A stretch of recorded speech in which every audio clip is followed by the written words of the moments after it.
sebelum kita melanjutkan kegiatan kita tentang pemaparan materi, kita mendengarkan sepatah dua kata dari Pater Damian selaku pimpinan FKKR Keuskupan Ruteng. Kepada Pater, waktu kami silahkan.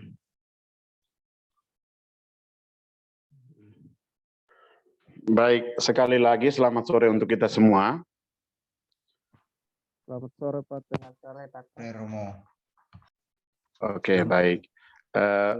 Sekali lagi, halo, selamat sore. Mungkin ada yang belum koneksi, tapi sekarang ada 38. Ya, baik. Pertama-tama, tadi saya sudah mengatakan kepada sebelum kita, saya kira tadi sudah mulai jam 4 tepat, tapi ternyata ini baru dimulai. Kita membukanya dengan doa tadi, sangat indah sekali. Yang pertama-tama kita bersyukur pada Tuhan bahwa masih banyak atau banyak sekali Tuhan menciptakan langit dan bumi sungguh amat baik. Dan yang kedua, terima kasih kepada seluruh tim maupun tim yang ada di NTT tentang ekologi, Laudato Si, maupun untuk kepekaan terhadap lingkungan hidup. Terima kasih banyak karena dengan kepedulian itu kita bersama-sama bekerja dan kerja bersama-sama. Yang ketiga, selamat pesta sekali lagi semua, karena pada hari ini bersamaan dengan Santo Matias menjadi rasulnya Tuhan Yesus. Dan yang berikutnya, yang kami hormati juga untuk para narasumber, di mana saja berada, baik ada di Sumba, di Timur, maupun yang ada di Ruteng. Suster, bruder, dan juga ibu, serta bapak-bapak yang ada, yang hadir. Selamat sore sekali lagi. Baik, yang berikut. Pada sore hari ini, tentu dokumen ini bukan dokumen baru, tapi terbarukan karena memang terbarukan karena untuk menyegarkan kembali, mengingatkan kembali bahwa ternyata dokumen ini sangat kaya akan isinya. Ya, isinya sangat kaya dan belum semua yang ada di NTT maupun di mana saja kita berada nilai implementasi dokumen ini. Yang kira-kira kita bekerja di mana saja kita berada itu, apakah sudah ada kita bisa terapkan dokumen Laudato Si ini. Yang berikutnya, tentu semuanya ini kami minta maaf jika tidak mencapai target yang dibutuhkan. Tapi kita sudah mencapai 40 orang, mungkin yang dari Ruteng, kami ada beberapa orang yang hadir. Nah, jadi salam kenal semua, saya Pater Dami dari Tarekat OSM. Selamat datang para peserta di mana saja berada. Saya kira itu saja. Sekian dan terima kasih. Tuhan memberkati. Terima kasih, Amin. Pak. Amin. Terima kasih, Pak Dami. Jose? Terima kasih Pater atas kata sambutannya. Selanjutnya kita langsung pada pemaparan materi. Hal teknis yang saya sampaikan bahwa di dalam pemaparan materi ini ada 4 materi, yaitu dari Suster Goretti, Bruder Ephraim, Suster Lestari, dan dari Dr. Ardini Natalia. Untuk teknisnya nanti setelah pemaparan 4 materi ini baru kita lanjutkan dengan diskusi. Tetapi dalam pemaparan materi apabila ada pertanyaan bisa ditanyakan melalui kolom chat. Ini sekedar informasi. Kita langsung saja pada pemateri pertama. Waktu dan tempat kami persilahkan kepada Suster Maria Goretti yang akan membawakan materi tentang ekologi integral. Seperti apa ekologi integral? Kepada Suster kami persilahkan. Selamat sore semuanya, saya kenalkan dulu ya. Nama saya Suster Maria Goretti dari Gembala Baik.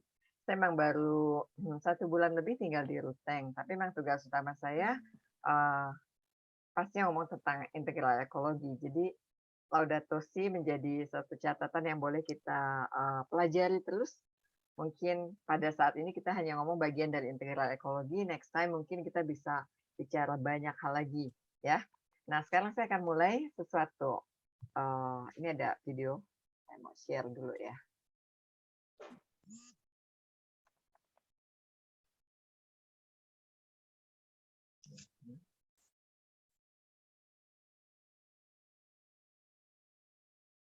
Iyo. Oh, sorry, siapa tuh? Kaget aku.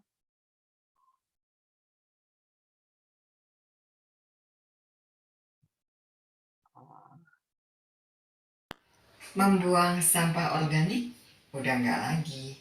Kan kita nggak kepengen dong menambah panasnya bumi. Mari.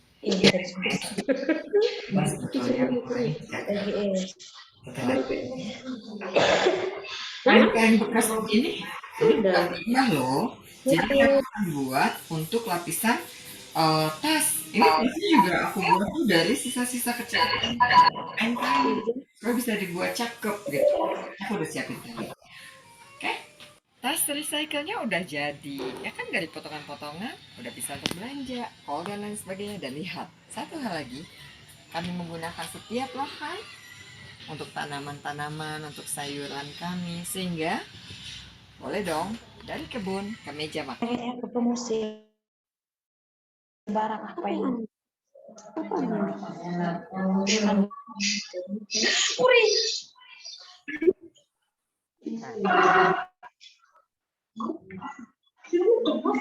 Halo teman-teman, tolong di unmute dong yang di unmute. Oke, aku sudah unmute. Jadi Andra baik di sini lagi. Halo teman-teman, para suster, bruder, atau mungkin para peserta, tolong unmute-kan di dalam video itu. Unmute-kan suster.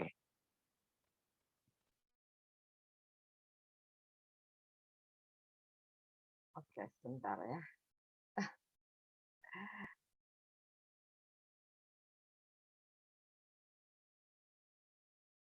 Sebentar. Mau sharing.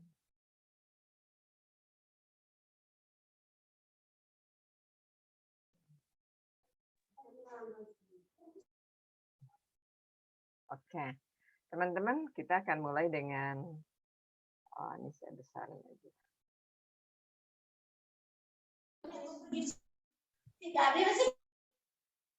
Kelihatan nggak? Belum, Sister. Belum. Suster. Oke. Udah kelihatan? Sedang dalam proses. Sudah ya? Yes. Oke. Sudah, suster, sudah. Oke, terima kasih. Jadi ada beberapa bagian dan kita ngambil di bab 4 itu ekologi integral. Teman-teman nanti kalau ada yang datang tolong di-admit ya. Terus kita ngomong tentang ekologi integral dan bagian saya nih, kita namanya juga lagi mancing ya. Kita mencoba melihat ekologi lingkungan dan sosial. Ekologi lingkungan dan sosial. Nah, mungkin saya boleh mengingatkan pasti di beberapa kongregasi udah pernah dengar tentang 3 prinsip ekologi integral itu ya. Jadi ada bahwa setiap hal dipandang sebagai sesuatu yang unik. Di situ ada prinsip diversity. Setiap benda itu berbeda-beda, ciptaan itu berbeda-beda, tetapi punya keunikannya. Tetapi juga ada yang kita sebut prinsip unity, yaitu ada kesatuan yang harmonis dari berbagai keunikan-keunikan yang tadi kita sebut. Dan yang ketiga adalah adanya koneksi, atau kita sering mungkin dengar kata ekosistem. Lalu kita diundang sebenarnya untuk terbuka pada sistem yang holistik dan terintegrasi di dalam visi yang lebih luas tentang realitas yang ada. Saya mau kasih contoh aja ini contoh yang negatif tapi bisa jadi contoh yang positif juga, bahwa pencemaran di suatu sungai itu bisa mempengaruhi bagian lain di bumi ini. Benar kan?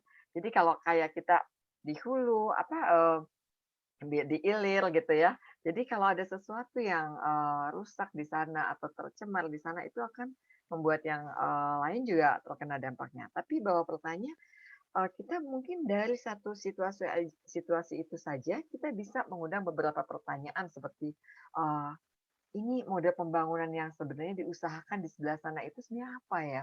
Apakah sudah merupakan pembangunan yang cukup memikirkan tentang situasi lingkungan? atau produksi apa ya yang dibuat di sana atau di sini gitu ya, atau di tempat kita sendiri ya. Apakah produksi itu juga sudah memikirkan tentang alam dan masyarakat gitu. Bagaimana konsumsi yang kita konsumsikan? Apakah kita terlalu banyak makan daging misalnya, sehingga eh, hal-hal di tempat tertentu pemanasan bumbunya katanya tambah atau apa. Jadi ternyata dari ekologi integral kita bisa merasakan, oh ya ada banyak hal yang kita tidak bisa melihat dari satu titik saja, tapi banyak hal-hal lain gitu. Nah kemudian di sini tidak ada dua krisis yang terpisah. Jadi kadang-kadang kita memikirkan begini, oh ini nih masalah lingkungan, oh ini nih masalah sosial ya. Padahal yang sebetulnya harusnya kita lihat adalah tidak ada dua hal yang berbeda di situ, tapi hanya ada satu krisis sosial lingkungan yang kompleks. Jadi tidak ada masalah sosial itu yang tidak menyangkut lingkungan atau sebaliknya. Lalu untuk itu makanya kita perlu melihat bahwa perlu ya melihat satu solusi dengan sebuah pendekatan yang integral. Tapi tujuan utama kita semua bicara tentang ini pasti punya tujuan yang sama. Kita ingin memerangi kemiskinan. Kita ingin memulihkan martabat orang yang dikucilkan. Kita ingin melestarikan alam. Saya kasih banyak-banyak contoh-contoh aja ya. Satu kali saya pernah dengar contohnya adat pada waktu mau membuat rumah. Kadang-kadang udah ngumpulin uang nih untuk membangun rumah, tapi kalau udah ngajak keluarga kumpul, uangnya habis jadi untuk cuma ya makan-makan. Ya, Atau saya nggak tahu apa, Tapi uangnya saya aku bisa. pemilau nih. Tolong di-mute ya. Teman-teman yang host, co-host tolong di-unmute aja ya. Terus udah gitu, sekarang saya lanjutin. Jadi kadang-kadang ada hal-hal yang kita perlu melihat, oh iya ya, pada saat kita ngomong ada banyak krisis itu diakibatkan oleh apa saja, tapi perlu juga melihat bahkan budaya-budaya yang ada di tempat kita juga harusnya mengembangkan orang-orang, mengembangkan yang ada di situ gitu loh. Supaya seharusnya adat itu tidak menekan atau membuat kita tidak bisa bergerak lebih gitu. Nah, contoh-contoh yang lain juga waktu saya ingat tentang kemiskinan lah ya, untuk bagaimana sih martabat orang dilihat pada saat dia dalam keadaan mungkin tidak punya atau apa. Saya mikirkan, saya dulu lama di Jakarta atau di Bogor ya, ada banyak rumah-rumah kumuh ya, bahwa mungkin di sana orang akan melihat, aduh di situ sumpek, panas dan lain sebagainya. Tapi saya percaya di situ juga ada yang namanya cinta tuh bisa muncul di situ. Maksudnya solidaritas mungkin malah lebih tinggi gitu loh. Yang satu kena dikejar polisi, yang lain akan ikut ngebantu gitu. Jadi memang ada hal-hal yang kita pikir kehidupan, ada banyak kehidupan yang kayaknya mungkin tidak ada kemungkinan untuk satu perkembangan, bisa jadi ada perkembangan yang bukan dilihat secara fisik, tetapi dilihat secara misalnya soal karakter atau kepedulian dan lain sebagainya. Tapi sekalipun ada banyak kemiskinan di kota-kota besar, kita juga diundang untuk tidak boleh mengabaikan kemiskinan yang ada di desa-desa kecil atau di desa-desa yang dianggapnya terbelakang gitu ya, atau ya mungkin nggak enak bilang terbelakang, mungkin belum begitu maju gitu. Tapi bahwa seringkali orang melupakan, oh di desa kan ada macam-macam juga, mereka bisa, iya mungkin benar ada macam-macam, tapi ada banyak fasilitas juga yang tidak secepat kalau ada di kota gitu. Jadi itu pun perlu menjadi bahwa satu perhatian lagi untuk orang-orang seperti kita di Ruteng ini ya. Saya nggak bilang Ruteng itu terbelakang, tapi bahwa ada banyak kesempatan saya melihat beberapa desa yang maksudnya, oh iya ya ternyata mereka cuma ada apa namanya PAUD atau apa gitu. Tapi kalau untuk sekolah SMA atau itu mungkin nggak ada di situ, harus pergi ke kota kecamatan misalnya. Nah, saya merasa inilah yang kadang-kadang kita perlu melihat bahwa untuk melihat satu krisis sosial lingkungan itu kita melihat juga dari hal-hal yang real sekarang ini. Jadi perlu perhatian untuk pengembangan di desa-desa juga ya. Nah, sekarang mana ini lanjutnya? Jadi ada beberapa peran dari ekosistem ya. Kalau kita baca Laudato Si, lebih banyak mungkin kita lihat malah dikasih banyak contoh seperti misalnya bahwa banyak elemen-elemen yang semuanya pada bersatu atau satu dengan yang lain tuh ada hubungannya ya. Dari ngomongin tentang planet kita lah, dari ngomong tentang mungkin kalau ngelihat semua zat-zat kimia yang ada, mereka semua tuh menyatu gitu loh. Nah, ada beberapa peran dari ekosistem yang mungkin kita suka tidak tahu atau kadang-kadang malah tidak peduli tahu. Misalnya apa aja sih contohnya tuh ekosistem yang memang bukan hanya jadi omongan dan teori, tapi kenyataannya tuh bahwa seperti penyerapan karbon dioksida. Kalau kita sekarang kan banyak ngomong tentang mengurangi panasnya bumi dan lain sebagainya, itu soal kerjanya ekosistem penyerapan karbon dioksida loh. Kalau nggak mungkin di Indonesia udaranya tidak sebagus ini gitu loh. Pemurnian air misalnya, kok bisa ya? Kalau ada satu elemen aja dari upaya pemurnian air itu dari mata air turun semua itu, ada satu zat kena kimia itu akan merugikan banyak gitu loh. Dan yang ketiga juga misalnya pengendalian penyakit-penyakit dan epidemi. Ada orang-orang yang mulai dengan murah hati juga menggunakan semua ilmunya untuk melihat itu. Bagaimana mengendalikan penyakit-penyakit seperti yang mungkin baru saja kita lalui dengan COVID-19 itu. Lalu juga ada ekosistem pembusukan sampah. Orang tidak pernah berpikir bahwa di situ semua ada kerja, ada usaha dari beberapa hal ya. Seperti jadi bukan pembusukan sampah tidak bisa busuk aja, enggak, itu butuh panas, butuh ada fermentasi sampai ada pembusukan sampah. Lalu kemudian juga ada pembentukan tanah. Ya, kadang-kadang kalau saya kagum di sini, kita bisa ngelihat Edelweiss kalau kita pergi ke Laci, Carop itu di pinggir-pinggir itu jalan Edelweiss bisa tumbuh dengan bebas ya, dengan kita nggak usah pergi ke gunung gede untuk jalan jauh untuk ngambil Edelweiss. Tapi ada di mana-mana di sini. Itu sebenarnya saya cuma lihat kalau Edelweiss itu sebenarnya pelopor-pelopor. Tanaman-tanaman pelopor yang membentuk tanah ya dari batu-batu yang sangat keras gitu. Dan saya pernah malah mengambil belajar ya filosofinya dari mereka bahwa mereka berani berjuang untuk sesuatu, memulai sesuatu agar yang lain bisa hidup baik di sana. Lalu juga dan ini semua sering kita tidak sadari bahwa kita sudah menerima ini semua sebelum ya keberadaan kita. Jadi sebelum kita menunjukkan kemampuan-kemampuan kita, itu semua udah ada. Alam sudah membuat itu. Maka perlu kita ingat bahwa tugas kita hanya bagaimana sih penggunaan yang berkelanjutan. Bagaimana sih agar generasi-generasi, semua generasi bisa merasakan apa yang kita rasakan. Jadi bukannya kita memberi loh, tapi kita sudah menerima. Dan kita ingin semua yang kita terima juga diterima oleh generasi yang lain. Makanya mungkin kita perlu memperhatikan bahwa ada kemampuan regeneratif dari setiap ekosistem dalam berbagai bidang dan aspeknya. Nah, ini yang saya contoh ekosistem yang ada di situ, tapi kita perlu ingat bahwa mereka juga punya kapasitas ya. Sehingga kita juga tidak boleh mengeksploit terlalu banyak. Jadi ini yang saya undang, bayangkan kalau salah satu elemen dalam ekosistem itu punah gitu loh. Jadi mau pembusukan sampah tapi nggak ada cacingnya, gimana bisa busuk sampahnya misalnya ya, atau tidak ada situasi fermentasinya, misalnya suhunya kurang atau apa. Nah itu contohnya.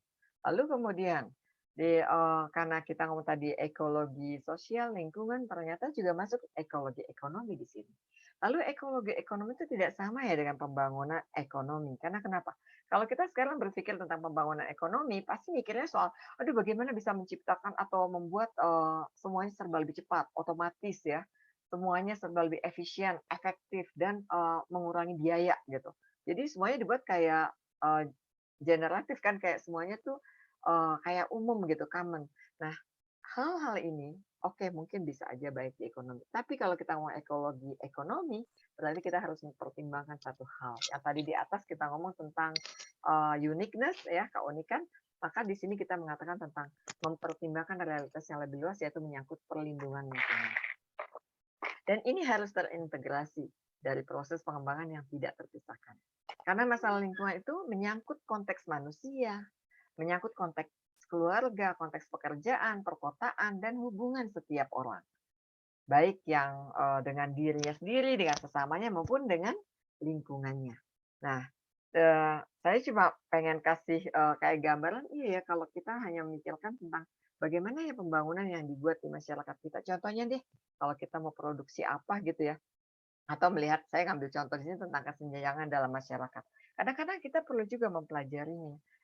Ini sebetulnya kenapa bisa terjadi kesenjangan? Apa sih yang terjadi? Saya cuma ini mau nggak mau nyindir siapa-siapa, tapi saya cuma mikir gini, iya ya ada orang-orang kaya yang membuat pabrik rokok ya, dan mereka semua keluarga itu dan anak-anaknya tidak ada yang merokok. Tetapi dia menjual rokok karena dan dia menawarkan sesuatu yang kayaknya menantang ya, bilang hanya orang dewasa yang yang mampu membuat pilihan untuk merokok atau tidak merokok. Kan hebat kan? Sementara ada berapa objeknya?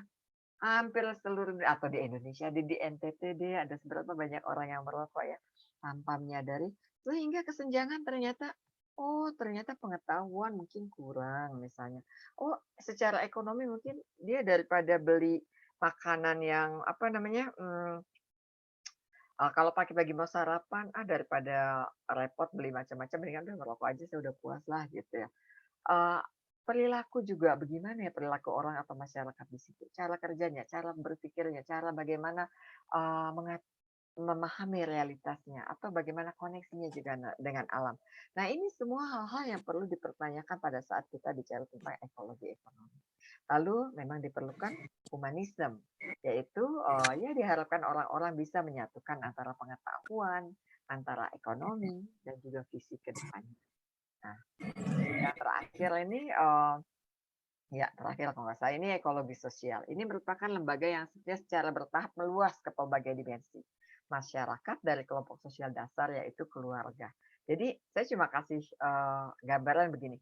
Kalau kita bicara tentang ekologi sosial yang tidak terpisahkan dengan alam itu, apakah di keluarga misalnya di tingkat keluarga, apakah anak-anak dikenalkan tentang haknya? Hak anak itu apa sih? Hak anak itu harusnya anak punya kesempatan bermain, punya kesempatan berpendidikan gitu loh. Punya kesempatan juga untuk tahu bahwa dia juga mengagumi dan membanggakan dirinya sebagai perempuan atau sebagai laki-laki. Gitu.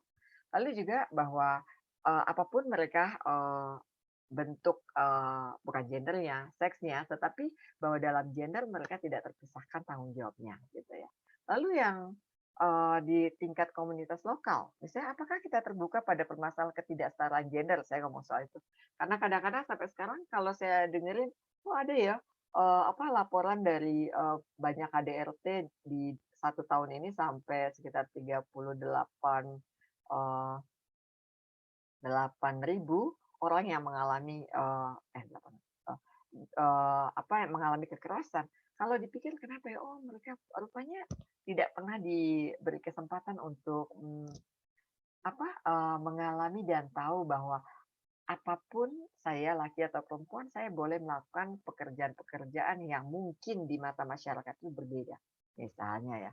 Nah, lalu di tingkat bangsa misalnya, apakah kita sudah bangga mempunyai budaya, tradisi, dan bahasa kuliner yang sebetulnya bisa dimunculkan dan bisa membuat banyak orang juga merasa bukan hanya senang gitu ya, tapi juga mengagumi dan admiring, mungkin bisa malah mengagumi Tuhan dengan melihat budaya atau tradisi yang ada. Karena tradisi atau budaya itu kan sesuatu yang bukan lahir dengan begitu saja, tapi itu menyimpan jiwa atau semangat dari orang-orang terdahulu kita. Dan semua tujuan dari budaya itu sebenarnya untuk mengembangkan masyarakatnya. Jadi kenapa kita nggak boleh bangga harus dengan budaya kita? Nah kalau kita bisa punya kebanggaan akan tradisi-tradisi kita juga bangga sebagai satu bangsa yang memiliki tradisi-tradisi itu. Jadi prinsip keunikan yang tadi di depan ada juga di sini. Dan selain itu juga mungkin sebagai bagian dari masyarakat. Suster, You know? 1 menit lagi, Suster. Oke, please. ya. Terima kasih Jose. Terus Iya, sebagai Suster. masyarakat internasional itu peduli pada isu atau tren masa kini. Kalau kita sekarang ngomong tentang Laudato Si karena berhubungan dengan situasi alam pada saat ini, berarti kita sebagai masyarakat internasional malu dong kalau nggak ikut bergerak dalam itu. Makanya kalau tadi ada filmnya itu menunjukkan bahwa kita berusaha semuanya karena kita tahu apa sih yang akan terjadi kalau kita tidak melakukan hal itu. Dan kita bila kita melemahkan lembaga-lembaga tadi ini di ekologi sosial, maka kita juga akan membuat satu dampak kehilangan kebebasan, ketidakadilan, dan kekerasan. Coba deh nanti buat contoh-contoh sendiri ya tentang hal itu. Oke, kayaknya dari saya itu saja. Terima kasih Jose. Ya, Suster. Terima kasih, Suster. Seperti tadi hal teknis saya sampaikan di awal tadi bahwa proses diskusi kita akan kita laksanakan setelah keempat materi kita memaparkan materi-materi. Jadi ruang belum bisa dibuka, Kesempatan kedua saya langsung saja berikan kepada Bruder Erfem yang akan membawakan materi tentang best praktik Laudato Si dalam dunia pendidikan. Kepada Bruder, waktu kami persilahkan. Terima kasih Pak Jose atas introduction-nya. Saya Bruder Ephraim Santos, missionaries dari Filipina yang berkarya di sini di Sumba bersama dengan rekan-rekan saya sama Serikat Salesian Don Bosco yang ada di Keuskupan Waitabula. So maka saya sekarang menjalankan bersama dengan staf suatu BLK menawarkan kursus dan sambil kami jalankan kursus itu kami juga kembangkan pikiran Laudato Si antara para murid kami supaya disebarkan pada saat mereka juga tamat ya. Karena di sini cuma 4 bulan kursusnya dan mereka kerja lagi dapat pekerjaan atau mencari pekerjaan setelah dapat suatu keterampilan di sini. So maka saya akan share screen untuk salah.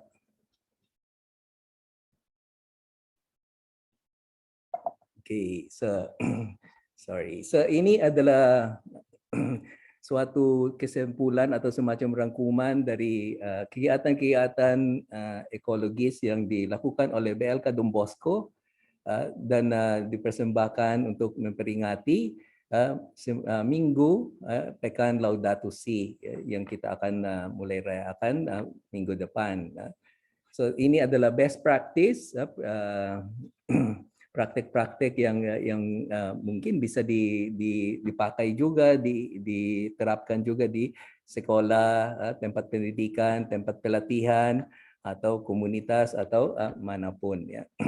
Hanya mau beritahu bahwa di BLK di sini yang ada di Sumba melayani semua kaum muda Sumba yang mau skilling, upskilling atau reskilling. Ada kira-kira 6 kursus, ada kursus listrik, ada kursus sepeda motor, ada kursus kelas, ada kursus komputer, ada juga kursus pertukangan kayu, furniture, dan kursus AC dan hal-hal seperti itu yang sangat berguna untuk pulau ini yang sudah mulai banyak hotel dan juga PLN masuk desa dan seterusnya. So maka sambil para teknisi ini jadi terampil, ada pengetahuan, ada keterampilan, dan juga harus ada hati untuk peduli mengikuti yang petunjuknya dari Sri Paus kita yang diutamakan oleh Laudato Si. So salah satu best practice kami sambil anak peserta-peserta kami enjoy di pantai juga diperhatikan bahwa nanti pantai itu kalau tidak dirawat dan tidak lagi bisa dinikmati kebersihannya, keindahannya karena ada banyak sampah. So maka sebelum enjoy kerja dulu. Beri sumbangan untuk ikut membersihkan pantai kita. Tapi bukan saja itu, kami juga ini ikut sekolah-sekolah yang lain, biasanya dipimpin oleh Sumba Hospitality School, di mana setiap bulan tanggal 23 kalau saya tidak salah, semua sekolah diundang untuk kirim regonya atau kelompoknya untuk sama-sama membersihkan satu daerah dari kota. So, maka ini ada suatu saat kami ikut dan lengkap dengan sapu lidi dan lain, bersama dengan sekolah-sekolah SMK, SMU dan lembaga yang lain supaya sama-sama peduli terhadap kebersihan kota kita. Ini di Tambulaka ya. Dan juga para peserta kami lihat dengan senang ikut dalam pembuatan eco-brick supaya plastik itu tidak tersebar kemana-mana. So paling-paling dikumpul dalam tapi bukan sembarang, karena harus ada standarnya kan, harus ditimbang supaya sudah pas padat untuk betul-betul menjadi brick ya, menjadi bata, bisa dimasukin bersama dengan kalau kita akan bikin tembok atau semacam tempat duduk yang dari semen, dan itu bisa dimasukin ke dalam supaya tidak supaya pengisinya. Dan ada seperti yang kita sudah tahu, ada banyak cara untuk membuat di mana digunakan eco brick itu. Dan juga kami secara giliran minta para peserta kami untuk setiap pagi satu akan bicara tentang suatu tema. So, kalau itu bulan September bicara tentang Alkitab, bulan Mei bicara tentang Bunda Maria. Tapi untuk bulan tertentu ada juga yang kami akan minta para peserta setelah mendapat pengetahuan akan sharing tentang bagaimana melestarikan lingkungan. So setiap 2 pagi ada juga yang kesempatan bagi salah satu untuk membagi-bagi idenya sebagai pesan untuk hari itu. Terus ya ada fasilitas supaya ada kebiasaan untuk memilah sampah supaya yang anorganik di satu tempat dan organik di sebelah. Kami juga ini adalah seragam dari staf kami yang beri contoh untuk tanam.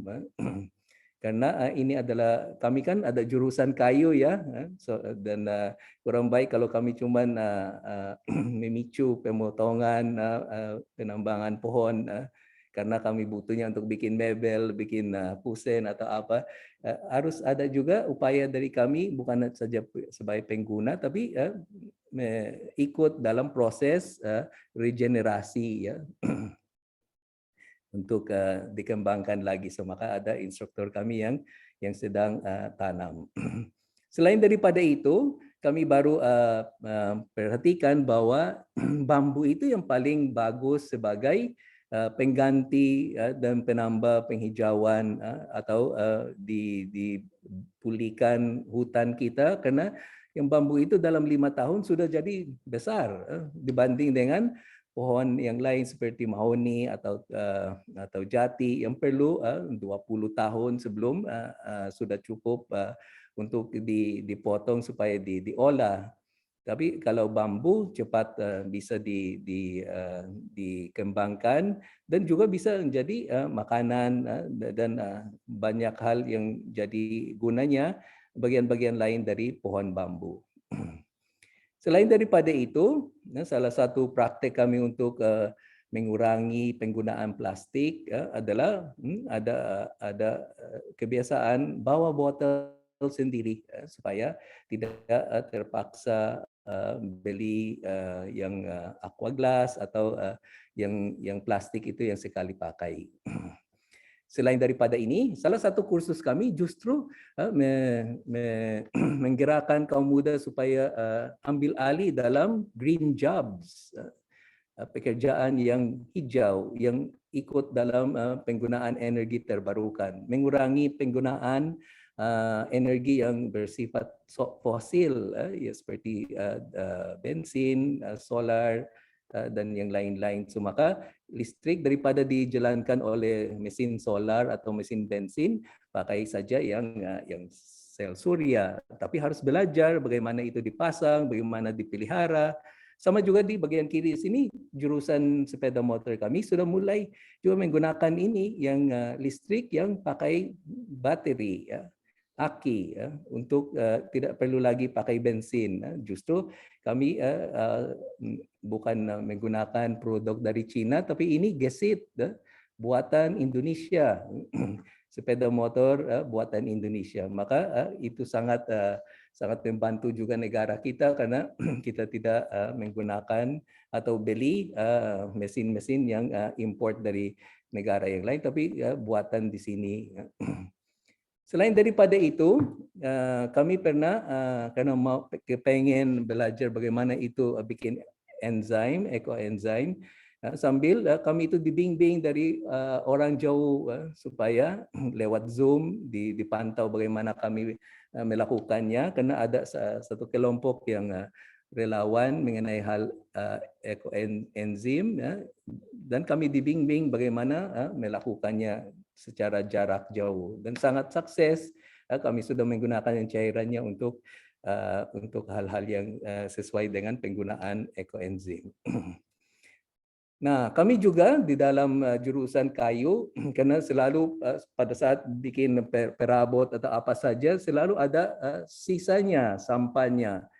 Kami usahakan zero waste, jangan sampai ada sampah. So, maka yang sisa-sisa serbuk itu, yaitu dikumpul, dipadatkan, dibikin arang supaya jadi briket, ya, dari serbuk kayu. Dan juga yang sisa-sisa yang besar, kami bisa potongnya supaya diolah untuk menjadi gantungan kunci contohnya, atau bisa menjadi bagian dari puzzle yang nanti dijual pada PAUD dan hal-hal seperti itu. Dengan cara ini tidak buang kayu yang sisa-sisa itu dari ujung satu batang atau satu lembar, karena sesuai dengan ukuran perabot yang kami mau pakai. So pasti sisa-sisanya bisa digunakan lagi. Zero waste. Tapi sangat penting, bukan saja perilaku, karena mungkin ada cuma ikut-ikutan karena disuruh guru atau instruktur atau apa, tapi harus diberi masukan, dijelaskan.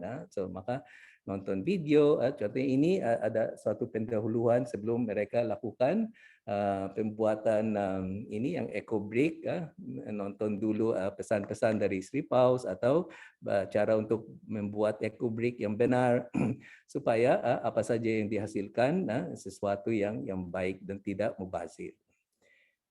Sebenarnya ada banyak lagi yang bisa dilakukan, bukan saja itu.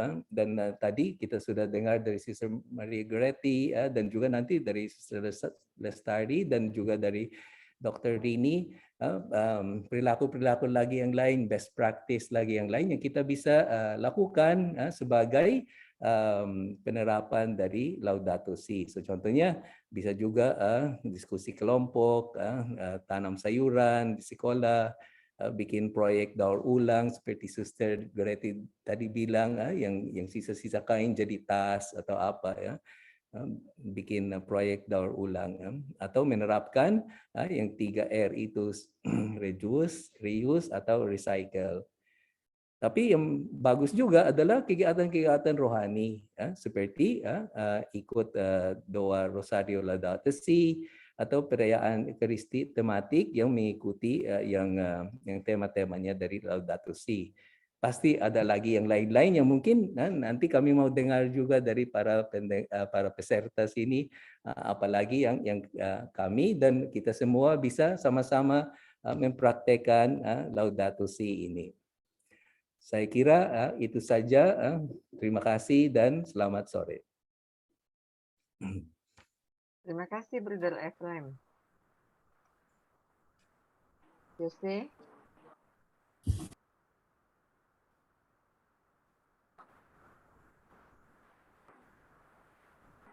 Suaranya belum keluar, Pak Jose. Unmute. Belum ada suara, Pak Jose. Mati, Pak Jose, mic-nya. Oke. Oke, kalau gitu kita lanjutin ke Suster Lestari dulu ya. Baik.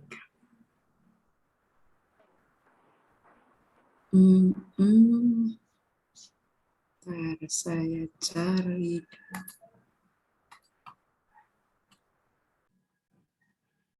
Apakah slide saya sudah keluar? Sudah. Sudah. Oke. Suara saya bisa didengar? Ya, Suster. Oke, terima kasih.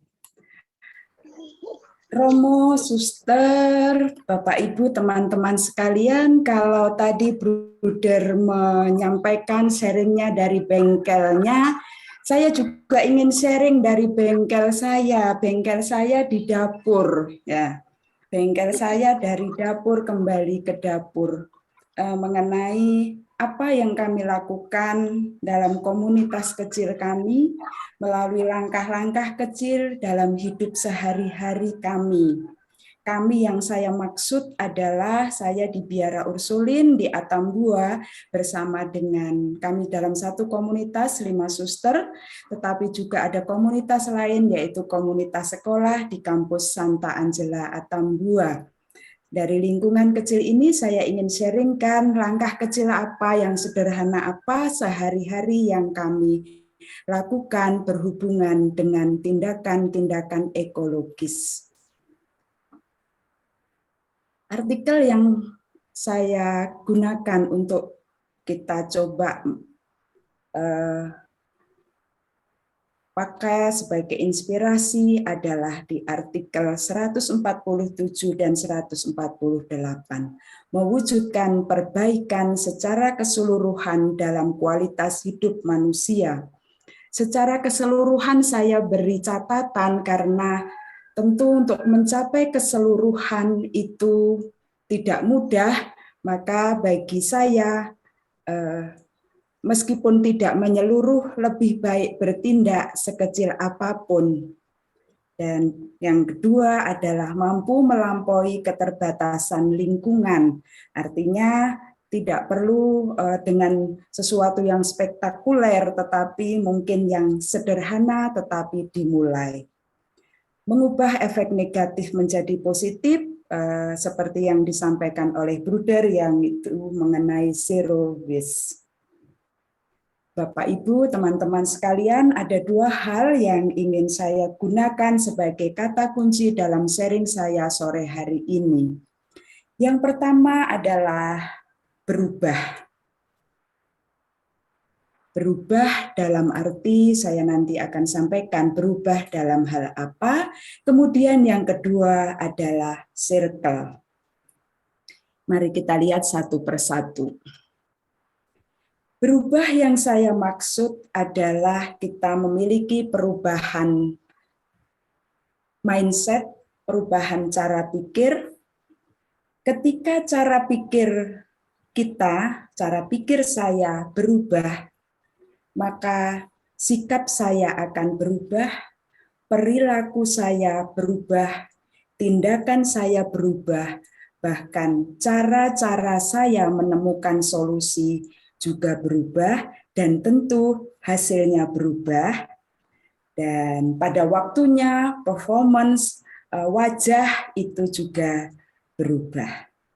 Ini yang bagian pertama.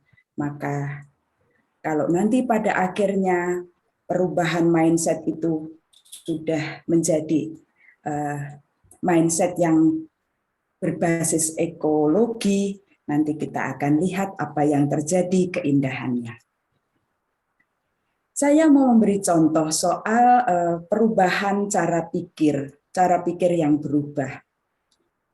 Ketika daun kering itu dianggap sebagai sampah yang negatif, yang merugikan, yang membuat kotor, yang membuat bau, berkesan negatif, maka kemudian ketika kita membuat sebuah papan pengumuman, kemungkinan akan berbunyi, buanglah. Kalau diteruskan bisa buanglah sampah pada tempatnya, yang biasa kita baca, tapi dibuang. Maka ketika mindset kita sudah mengalami perubahan dan daun kering tidak lagi menjadi hal yang negatif, yang bau, yang mengganggu dan seterusnya, bisa saja kemudian kita menyampaikan pengumuman itu, pemberitahuan itu adalah daun-daun kering dikumpulkan di sini. Artinya dikumpulkan itu lebih positif daripada dibuang. Ini yang saya maksud sebuah perubahan cara berpikir atas sebuah keadaan, atas sebuah objek. Berikutnya, Bapak, Ibu, Suster, dan teman-teman sekalian, juga para Romo, Bruder, yang saya ingin sharekan mengenai circle adalah circle yang pertama itu adalah orang-orang yang ada bersama saya. Sebelum bergerak bersama dengan komunitas, bergerak bersama dengan orang lain, mulai dari diri sendiri. Karena memulai dengan banyak orang tentu butuh cara-cara khusus dan itu butuh hal-hal khusus yang harus dipersiapkan. Ketika sudah memulai dari diri sendiri, sudah ada contohnya, bisa mulai dengan kelompok yang kecil, mereka mulai mengalami, mereka mulai melihat dampaknya dan bisa mungkin awalnya hanya mengikuti, mengulang sebelum sampai pada akhirnya sadar bahwa ini bermanfaat, ini bernilai.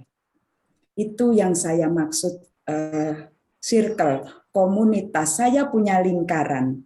Nah, lingkaran saya bersama orang-orang lain ketika pengalaman saya sharingkan, virusnya juga akan menjadi tersebar. Ketika pada suatu waktu saya tidak ada pun, kemungkinan lingkaran ini masih tetap bergerak dan ada. Itu yang pertama, mengenai circle yang saya maksud dari komunitas yang ada. Circle yang kedua adalah mengenai hal-hal yang masih bisa kita manfaatkan, yang bisa bernilai, yang kemungkinan sebelumnya tampak menjadi tidak berguna. Saya sebut memperpanjang umur kegunaan, kalau itu berupa barang.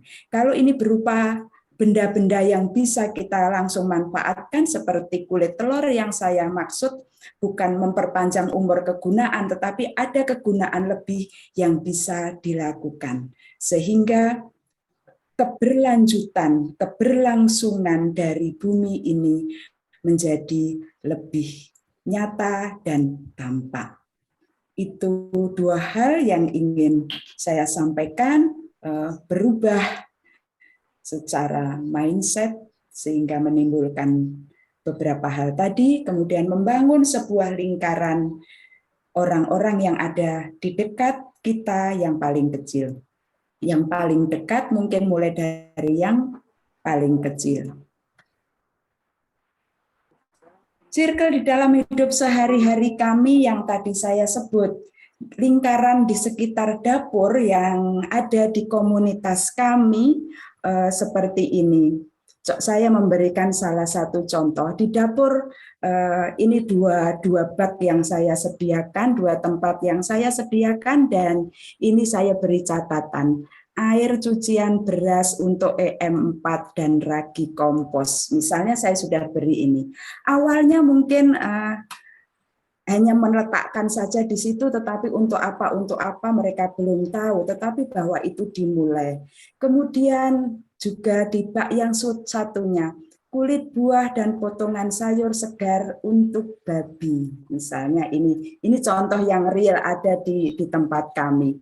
Kemudian ini adalah kulit buah yang memang pada akhirnya akan menjadi bagian-bagian ini, akan menjadi EM4, air cucian beras ini menjadi EM4 kompos, EM4 ternak, kemudian kulit-kulit buah menjadi ekoenzim, tetapi juga yang lain bisa menjadi makanan babi.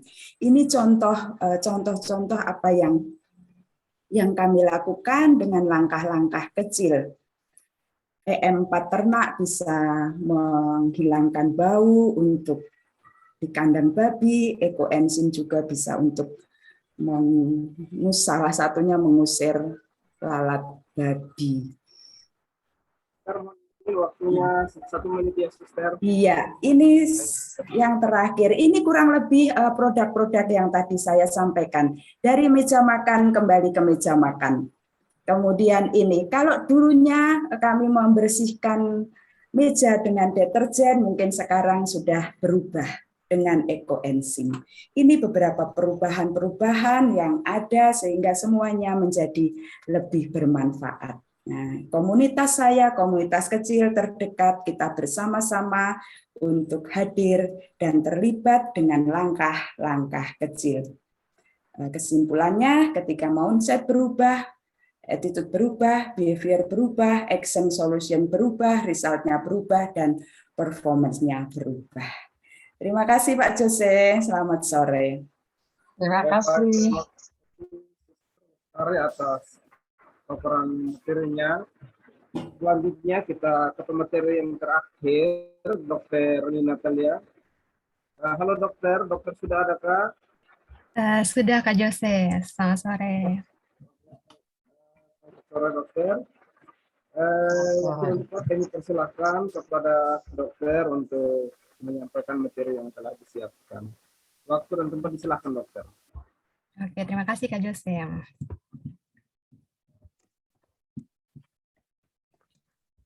Selamat sore ya, Salve untuk semua, salam kenal untuk yang baru kenal. Saya ke bagian materi stunting.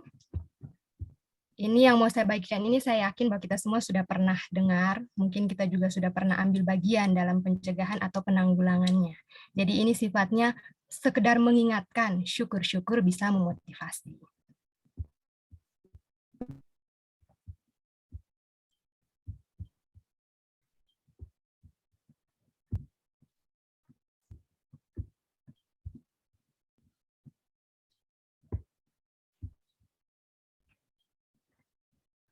Stunting ini kan masalah yang sudah sudah lama ya, gaungnya sudah lama terdengar. Kemudian kebijakannya sudah banyak. Lalu mengapa sampai sekarang begini-begini saja kemajuannya? Mungkin ada yang salah dengan perilaku kita. Mungkin ada yang keliru dengan perilaku kita. Ini masih mungkin ya. Nanti kita lihat bersama-sama. Stunting sendiri kalau misalnya dalam bahasa sederhana kita sebut stunting itu kalau bayi atau balita itu tinggi badannya lebih kerdil atau lebih pendek dibandingkan anak seusianya, patokannya umur. Jadi kita lihat umur sebagai patokan. Kalau Indonesia sendiri targetnya 2024 itu angka stunting kita turun sampai 14%. Tetapi kenyataannya hasil survei status gizi tahun 2021 angka stunting kita secara nasional itu masih 24,4%. Artinya kita masih jauh dari 14% itu. Ini kita lihat peta yang ada ini peta sebaran stunting yang digambarkan sama SSGI. Mereka gambarkan peta sebaran stunting satu Indonesia. Kalau kita membandingkan provinsi kita sama provinsi-provinsi yang lain, provinsi tetangga itu dominannya warna kuning. Artinya jumlah kasus stunting di tempat mereka itu kisaran 20-29%. Tapi kalau kita lihat NTT, dari ujung ke ujung itu semuanya merah. Artinya sebaran kasus stunting di kabupaten-kabupaten yang ada di NTT itu kurang lebih sama pada kisaran 30-39%. Untuk nasionalnya saja kita itu menyumbang 37,8%. Kita ranking satunya, kita juara satunya, penyumbang terbanyak angka stunting satu Indonesia. Jadi saya mengutip apa yang dikatakan oleh Bapak Paus. Tidak cukup kalau kita bilang kita harus peduli. Tidak cukup kita bilang kita harus peduli. Kita juga harus mengambil bagian di sana. Kenapa? Karena taruhannya itu makna peziarahan masing-masing kita di muka bumi ini. Lalu siapa sih yang menjadi sasarannya? Kalau strategi nasional penanganan stunting itu pemerintah pakai patokan sasarannya tuh ada 2, ibu hamil dan bayi balita usia di bawah 2 tahun. Atau biasanya disingkat BADUTA, balita usia di bawah 2 tahun. Ibu hamil dan balita usia di bawah 2 tahun ini, atau biasanya kalau misalnya istilah kerennya sekarang mereka bilang intervensi 1000 HPK, 1000 hari pertama kehidupan, atau periode emas. Kenapa kok 1000 hari pertama? Kenapa bukan 3 tahun, 4 tahun? Karena ternyata di dalam 1000 hari pertama kehidupannya bayi, itu pada saat itulah ada proses tumbuh kembang sel-sel dalam tubuh, terutama tumbuh kembang sel otak dan saraf. Itu 70-80% itu berlangsung dalam 1000 hari pertama. Sisanya yang 20-30%-nya itu baru di hari ke-1001 dan seterusnya.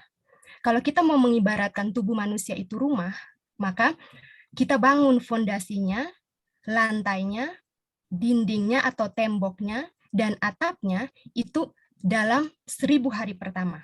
Hari ke-1001 dan hari selanjutnya itu kita pasang keramiknya, cat temboknya, plafonnya. Apakah itu penting? Penting. Tetapi apakah inti? Bukan. Itu pelengkap. Nah, sama dengan ini. Jadi 1000 hari pertama karena itu. Kalau misalnya 1000 hari pertama ini gizinya tidak tercukupkan, akan terjadi apa? Karena tadi berhubungannya dengan sel-sel, perkembangan sel-sel dan saraf otak anak, berarti dampak yang paling terasanya itu pada kognitifnya, pada kecerdasannya. Kalau misalnya ada masalah di 1000 hari pertama, otomatis anak tumbuh dengan kemampuan kognitif di bawah teman-temannya yang lain yang tidak punya masalah yang sama. Selanjutnya akan berdampak pada produktivitasnya di usia lanjut. Kalau kita bilang generasi emas yang kita mau capai 2040 dari 1945 ke 2045, apa kabar kalau seandainya kita punya stunting dengan sekian banyaknya sekarang? Jadi apa yang harus kita lakukan? Program pemerintah itu kita diajak sama-sama untuk mengerjakan kalau bisa ambil bagian dalam salah satu atau dua-duanya. Yang pertama, kita ambil bagian dalam intervensi gizi sensitifnya. Intervensi gizi sensitifnya ini yang berhubungan dengan penyebab-penyebab yang di luar kesehatan secara langsung ya, di luar gizi secara langsung ya. Ini penyebab-penyebab yang tadi sudah dijelaskan oleh suster, oleh Bruder. Kalau gizi spesifik itu yang khusus tentang kesehatannya. Ini yang terkait gizi sensitif ya. Gizi sensitif itu misalnya program pemerintah STBM, sanitasi total berbasis masyarakat. Jadi program pemerintah tuh ada banyak-banyak. Tapi kalau bagi saya secara pribadi gitu, kalau saya melihat ada dua nih yang dominan di sana tuh dua, masalah air sama masalah limbah dan sampahnya. Jadi intinya muter-muternya tuh di situ saja gitu. Yang kedua itu misalnya bantuan yang diberikan pemerintah, misalnya JKN, PKH dan seterusnya. Ini saya skip karena sudah dijelaskan tadi oleh Suster dan Bruder ya. Oke, untuk gizi spesifiknya, apa yang bisa kita lakukan untuk gizi spesifik? Langsung pada ibu hamil dan badutanya. Yang pertama itu adalah pemeriksaan kehamilan. Tapi kalau sebelum ke pemeriksaan kehamilan, ini program pemerintah pemeriksaan kehamilan sama bayi balitanya ya, kebutuhan bayi balitanya ya. Tapi saya mau mengajak kita mikirnya lebih ke belakang lagi. Sebelum ibu itu hamil, dia adalah seorang calon ibu. Sebelum dia menjadi calon ibu, dia pernah menjadi remaja. Apakah remaja kita tuh sudah cukup gizinya? Apakah sudah cukup? Karena hasil riset kesehatan dasar yang dilakukan setiap 5 tahun di Indonesia, terakhir kali tahun 2018 kemarin, itu ada fakta yang menurut saya cukup menarik gitu, karena hasil riset itu menunjukkan bahwa ternyata kita masih punya wanita usia subur dengan gangguan gizi yang cukup banyak di Indonesia. Dan sekali lagi, kita di Nusa Tenggara Timur itu menyumbang yang terbanyak. Kita menyumbang wanita usia subur dengan gangguan gizi terbanyak se-Indonesia. Wanita usia subur di sini patokannya 15 tahun, jadi masih remaja putri sampai ke usia 49 tahun. Jadi kalau kita bicara stunting, jangan cuma bicara ibu hamilnya, tapi kita lihat nih, remaja putrinya bagaimana. Kalau untuk ibu hamil sendiri, yang pertama yang bisa kita lakukan adalah pemeriksaan kehamilan atau antenatal care, biasanya disingkat ANC. Yang pertama ini untuk ANC-nya, untuk antenatal care-nya ini, gambaran pertama ini sebentar ya.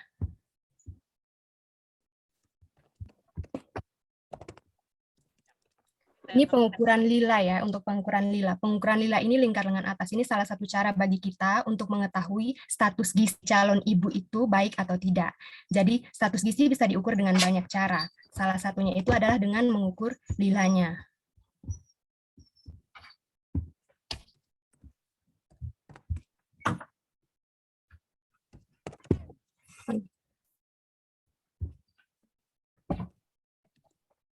Jadi sebelum seorang ibu atau calon ibu itu hamil, itu bisa diperiksa dulu statusnya bagaimana. Kalau seandainya kalau status gizinya atau lilanya kurang dari 23,5, artinya dia punya masalah gizi, berarti kita selesaikan dulu masalah gizinya, dikoreksi dulu masalah gizinya.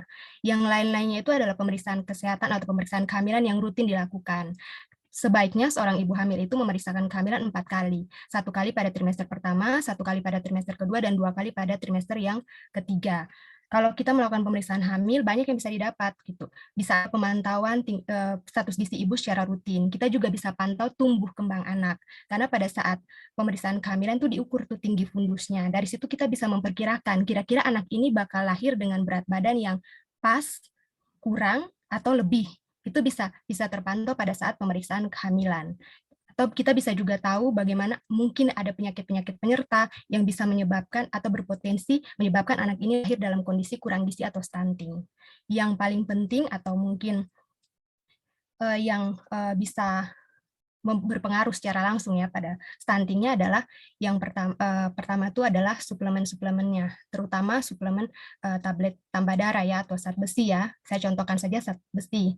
Zat besi ini kalau dari pemerintah sarannya ibu hamil, semua ibu hamil wajib minum tablet tambah darah itu minimal 90 tablet dalam 9 bulan kehamilan. Kenapa tablet tambah darah ini menjadi penting? Balik lagi, tadi kan janin di dalam rahim itu kan dalam proses tumbuh kembang. Proses tumbuh kembang sel-sel di dalam tubuh manusia itu membutuhkan yang namanya oksigen. Sayangnya oksigen ini jalan dari ujung kaki ke ujung rambut itu tidak bisa sendirian. Oksigen itu harus digandeng. Gandengannya itu namanya hemoglobin. Hemoglobin itu tidak langsung ada di dalam tubuh manusia. Hemoglobin itu harus dibentuk. Dan dibentuknya itu dari zat besi. Jadi kita bisa bayangkan, kita kasih cukup nutrisi pada ibunya, tetapi kalau di dalam tubuh ibunya hemoglobinnya kurang atau tidak ada, ya percuma, sel-sel otaknya tidak akan tumbuh dan berkembang karena oksigennya tidak ada atau oksigennya kurang. Itu pentingnya tablet tambah darah.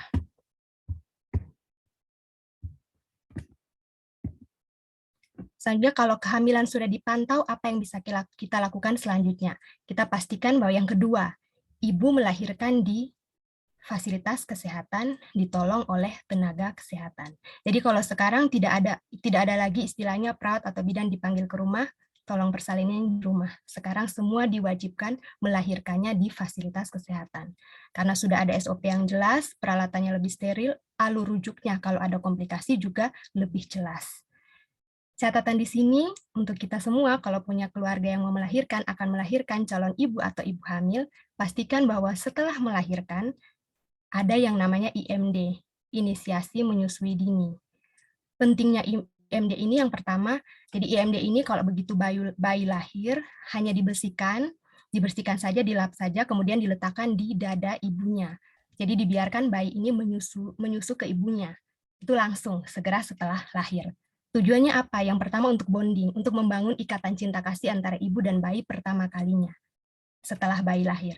Yang kedua, untuk transfer panas. Jadi panas dari tubuh ibu itu dibagikan ke anaknya, supaya anaknya itu tidak kedinginan, atau dalam istilah medis kita bilang hipotermi. Yang ketiga, IMD yang dilakukan itu juga berpengaruh positif ke ibu. Jadi merangsang pengeluaran satu hormon yang bisa mencegah terjadinya perdarahan pada ibu. Jadi kalau ibu menyusui, hormon yang dilepaskan, risiko perdarahan bisa diturunkan. Yang terakhir, yang paling penting menurut saya, IMD itu harus dilakukan karena pada saat IMD, bayi untuk pertama kalinya dapat ASI dari ibu. Jadi ASI perdana dari ibu, atau kalau dalam istilah medis kita bilang kolostrum. Pentingnya kolostrum bagi bayi baru lahir, karena kalau kebanyakan kita berpikir bahwa imunisasi atau vaksin pertama yang bayi dapat itu ada di posyandu. Tetapi ternyata settingan Tuhan terhadap tubuh manusia, caranya Tuhan mendesain tubuh manusia itu sungguh luar biasa. Jadi kolostrum atau ASI perdana yang keluar dari tubuh ibu itu dalam tanda kutip fungsinya sebagai vaksin. Jadi mengandung banyak zat-zat di sana, termasuk sel darah putih yang bisa mencegah infeksi pada bayi. Jadi vaksin perdananya bayi itu bukan didapat dari tangan manusia, didapat dari ibunya. Desainnya Tuhan itu sudah sebegitu sempurnanya.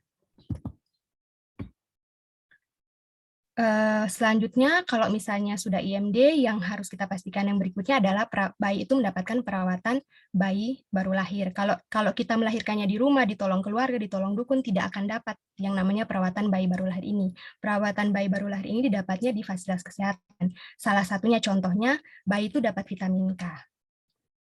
Suntikan vitamin K. Habis melahirkan, langsung bayinya disuntik vitamin K setelah IMD. Suntikan vitamin K itu kenapa? Karena bayi baru lahir itu kadar vitamin K di dalam tubuh bayi itu rendah. Vitamin K itu kita dapatnya dari makanan dan bakteri baik yang ada di dalam saluran pencernaan. Nah, bayi yang baru lahir itu kan dia belum makan, saluran pencernaannya juga belum berfungsi dengan baik dalam 6 bulan pertama kehidupannya. Artinya vitamin K itu rendah begitu dia lahir ke dunia, rendah sampai 6 bulan pertama dalam kehidupannya. Vitamin K ini pentingnya untuk apa? Untuk yang pertama, dia berperan untuk membantu proses pembekuan darah. Jadi mungkin kalau misalnya bayi ada infeksi dalam 6 bulan pertama, perdarahan di dalam tubuh bayi itu bisa diminimalkan kalau dia punya cukup vitamin K dalam tubuh. Yang kedua, vitamin K itu juga memproduksi protein-protein yang berperan dalam perkembangan tulang. Jadi tinggi badan anak itu juga dipengaruhi oleh produksi vitamin K atau asupan vitamin K yang ada di dalam tubuhnya. Karena rendah, maka diberikan, program pemerintah diberikan dan itu gratis. Kemudian setelah bayi 6 bulan, setelah itu bayi harus mendapatkan ASI eksklusif. Jadi ASI eksklusif itu lamanya 6 bulan.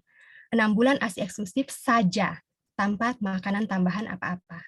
Karena di dalam 6 bulan pertama, perkembangan sel-sel ususnya bayi itu settingannya hanya untuk menyerap sari-sari makanan dari ASI saja. Jadi mungkin kita berpikir bahwa dalam satu butir telur itu banyak kandungan proteinnya. Jadi kalau anak usia 4 bulan, kasih saja dia telur. Kan telur itu banyak proteinnya. Percuma. Karena settingan usus bayi itu belum bisa untuk menyerap sari-sari makanan dari telur. Jadi dalam 6 bulan pertama dia hanya bisa menyerap sari-sari makanan dari ASI saja. Bagaimana dengan susu formula? Susu formula boleh diberikan atas indikasi.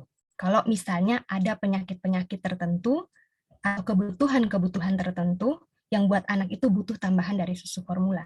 Tapi kalau tidak, ASI saja cukup. Seringkali orang bertanya, tapi kan kalau susu formula yang ini itu katanya ada kandungan A, B, C, D-nya. Kandungan ini tuh bisa bikin anak pintar, begini. Kalau minum susu formula ini misalnya, kalau minum susu formula ini nanti anak begitu bisa bicara, dia langsung misalnya bisa bicara dalam bahasa Latin misalnya gitu kan. Dan kita biasanya dapat pertanyaan begitu, Dok, bagaimana nih Dok, ini kan promonya bagus nih susu formula ini. Tapi kalau saya selalu menjawab dengan jawaban yang sama. Jawaban saya selalu sama gitu. Susu formula itu buatannya manusia. ASI itu buatannya Tuhan. Bagaimana ceritanya buatan manusia itu kita pandang lebih sempurna daripada buatan Tuhan. Itu bagaimana ceritanya. Selanjutnya setelah 6 bulan, bayi dapat MPASI. MPASI ini bertahap. Makanan pendamping ASI ya, bertahap. Jadi umur 6-9 bulan, makanan pendamping ASI-nya itu diberikan dalam bentuk yang lumat. 9 bulan sampai 12 bulan dalam bentuk cincang boleh. Kalau 12 bulan sampai 24 boleh dalam bentuk seperti bentukan makanannya orang dewasa, hanya porsinya saja yang tidak sama. Trennya kita sekarang, dalam lingkungan kita sekarang, trennya itu adalah MPASI ini diberikan dalam bentuk yang instan. Karena sekarang banyak ya dijual di minimarket, supermarket, MPASI-nya itu instan. Jadi daripada pergi ke pasar, beli sayur A, B, C, D, kemudian ribet lagi buat MPASI-nya, beli saja yang di supermarket kan langsung jadi. Yang ingin saya titipkan di sini adalah anak itu kan bertumbuh dan berkembang dengan dia akan membawa memori-memori masa kecilnya itu sampai ke saat dia dewasa. Memori-memori masa kecilnya itu tidak saja terkait pendengarannya, penglihatannya, atau gerakan, tidak saja tentang itu, tetapi juga tentang memori rasa. Kalau kita kasih anak usia di bawah 2 tahun ya, 7 bulan sampai 2 tahun itu kita ajarkan MPASI, kita kenalkan melalui MPASI sayur, buah, kacang, semua jenis, maka anak itu akan merekam dalam memorinya rasa itu. Jadi saya sendiri suka heran ya kalau misalnya orang datang ke dokter kemudian konsultasi begini, Dok, saya punya anak ini dia sudah umur ini masuk sekolah ini, tapi ini anak susah sekali makan sayur, susah sekali makan buah. Ya mungkin karena dulu ibu kasihnya MPASI-nya instan, jadi dia tidak punya memori rasa yang itu. Kalau kita sudah punya memori rasanya kacang begini, rasanya brokoli begini, pasti kita anak tidak akan susah untuk memproses itu karena dia sudah bawa itu dalam memorinya dia. Yang keempat, posyandu. Jadi posyandu itu tempat di mana kita bisa dapat pemantauan tinggi badan, berat badan, panjang badan gratis. Imunisasi gratis. Vitamin A gratis. Obat cacing gratis. Kalau ada PMT, itu juga gratis. Kalau saya memori masa kecilnya saya tentang posyandu, kalau saya masa kecil saya kalau ingat tentang posyandu itu saya ingatnya posyandu itu seperti pesta. Jadi banyak orang datang ke sana. Ada orang yang pakai sepatu mengkilap, yang tidak pakai sepatu, yang pakai seragam, yang hanya pakai baju kaos, pokoknya semua orang tuh berkumpul di posyandu. Jadi ada semangat tersendiri lah. Kalau memori masa kecil saya tuh merekamnya seperti itu. Dan itu sudah jarang saya temukan sekarang. Ini pengalaman pribadi. Sudah jarang saya temukan sekarang. Sekarang itu orang cenderung suka yang instan, yang praktis, yang private kalau bisa. Misalnya, daripada saya bawa anak saya ke posyandu, lebih baik, sudahlah, saya kan punya ada uang sedikit lah, ada rezeki sedikit, biar nanti saya ke tempat praktek saja. Bukan berarti saya bilang bahwa tidak boleh ke tempat praktek, tidak. Tapi kalau kita memandang suatu kesehatan itu sebagai haknya kita bersama, berarti kita juga akan care sama yang satu ini. Kita akan care sama keberadaan posyandu ini. Karena biasanya kalau kita berhadapan dengan masalah, kalau contohnya masalah stunting ya, kecenderungan kita tuh adalah menyalahkan. Yang paling sering disalahkan itu siapa? Pemerintah. Ini pemerintah kurang komit. Pemerintah kurang serius menangani stunting. Atau mungkin, oh ini tenaga kesehatannya yang kurang maksimal kerjanya. Oh ini dokternya makan gaji buta nih, makanya stuntingnya tuh belum selesai. Kita cenderung menyerahkan yang orang lain ya. Tapi kita lupa, sudahkah kita mengambil bagian dalam itu? Kalau menurut saya, keberadaan posyandu sendiri ini adalah bentuk cintanya negara pada kita. Posyandu ini adalah caranya negara untuk bilang saya sayang sama generasi selanjutnya dan saya kasih jaminan dalam 5 tahun pertama kehidupannya gratis. Jaminan itu gratis. Tapi pertanyaannya untuk masing-masing kita pribadi nih, ini kepentingannya kesejahteraan umum. Apakah kita mau menjadi bagian dari situ? Apakah kita mau menjadi bagian gitu? Karena posyandu itu kan posyandu itu bukan tentang kita datang timbang anak dan sebagainya. Ada banyak aktivitas-aktivitas lain yang bisa kita saling berbagi di sana ya. Kalau bahasa sederhananya, kalau kamu bisa bantu secara materi teman kamu atau sesama ibu hamil atau ibu yang sedang punya anak, kalau kita bisa bantu secara materi, misalnya kita bagikan sesuatu suplemen atau mungkin telur bagi dia ya baik. Atau kita bisa bagikan ilmu kita, pengalaman kita di posyandu pada sesama ibu atau calon ibu. Kalau kita tidak punya itu semua, minimal kita bisa bagikan dukungan psikisnya kita, dukungan moral atau dukungan sosial pada mereka. Terutama siapa? Terutama ibu-ibu yang harus membesarkan anak tanpa pendamping. Atau ibu-ibu yang sedang hamil tanpa terikat pernikahan yang sah. Biasanya orang-orang seperti ini yang mungkin dalam tanda kutip terpinggirkan ya di posyandu, atau kita pinggirkan dengan sadar atau tidak sadar. Nah, kita bisa saling membantu dan mendukung di posyandu yang waktunya hanya 1 kali dalam sebulan. Jadi mungkin itu saja yang mau saya bagikan. Mungkin lebih lanjutnya diskusi mungkin lebih pas ya. Terima kasih. Saya kembalikan ke moderator.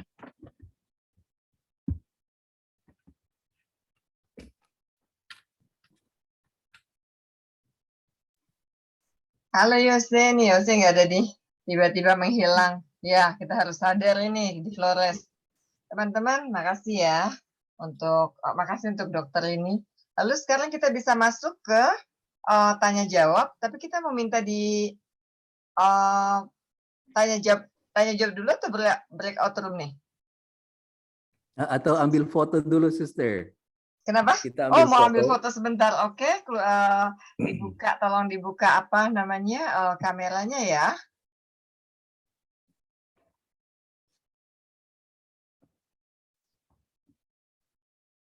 Nah, ini silahkan, Bruder.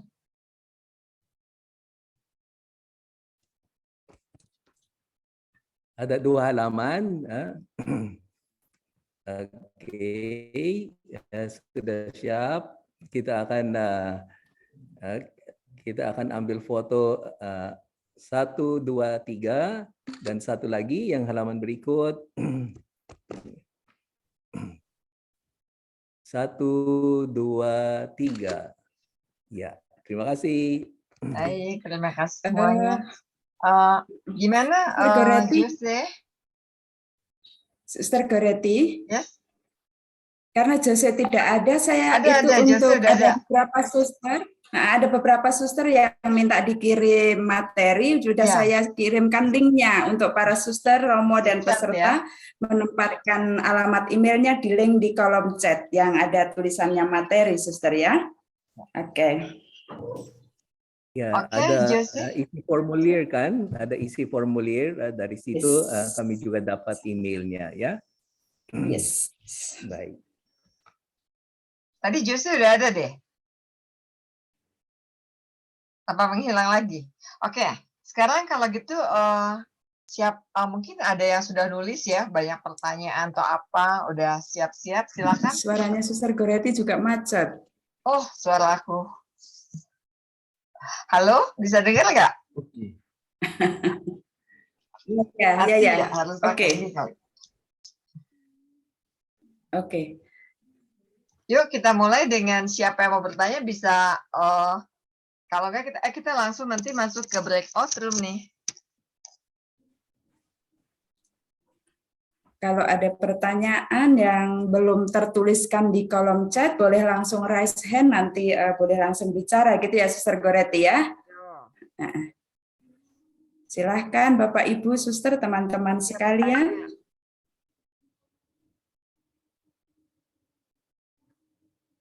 Tinggal 30 menit lagi, mungkin kita langsung menangani tanya jawab. Dan kalau ada yang mau sharing. Adakah sharing? Oh, Nanda, Saudari Nanda dari Sumba. Silahkan.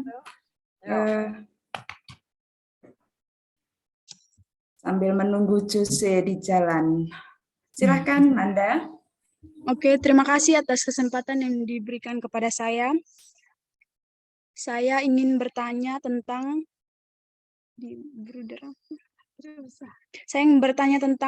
apa itu animator Laudato Si. Laudato Si? Ya. Dan apakah bagian dari paroki atau sekolah? Dan tugasnya apa itu? Nah, ini Suster Lestari ini akan sebenarnya Joso udah siap-siap mau jawab, tapi ini diwakili oleh Suster Lestari deh, ya. Oke, baik. Terima kasih, Nanda. Jadi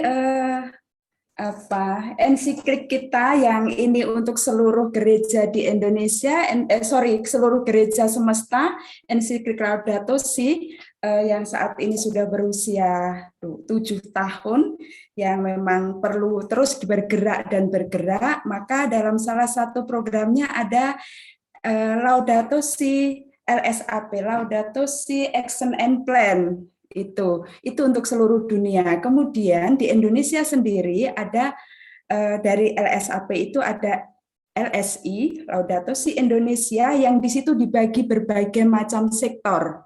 Ada sektor pendidikan, ada sektor paroki, dan seterusnya ada sejumlah sektor yang ada. Jadi Laudato Si ini tidak dibatasi oleh ruang dan waktu, dibatasi oleh kelompok-kelompok, tidak ada coupling-couplingnya, bahkan ada orang-orang tertentu yang ada di lebih dari satu sektor karena mereka ingin bergerak lebih luas, ingin berbagi lebih luas, ingin saling sharing lebih luas. Jadi Nanda, jadi ini bisa bergerak di mana saja, nah, bisa di sekolah, bisa di paroki, bisa di lingkungan bisnis, bisa di lingkungan sosial. Begitu. Jadi ada sejumlah sektor yang bisa kita pakai untuk mengekspresikan ensiklik ini bersama-sama dengan seluruh gereja. Begitu. Begitu, Nanda. Terima kasih. Ya, mungkin Ibu Tuti mau tambah jawaban. Karena mungkin kami di sini sudah 3 dari pihak gereja, ada 2 suster, 1 bruder. Untuk kami ada narasumber juga dari Dr. Rini, tapi kami sebenarnya harus beri peran besar pada awam, ya, yang bagian besar dari gereja ini untuk mempraktekkan dan menyemangati semangat dan pikirannya Sri Paus yang ada di dalam Laudato Si. Ada yang mau disampaikan, Ibu Tuti?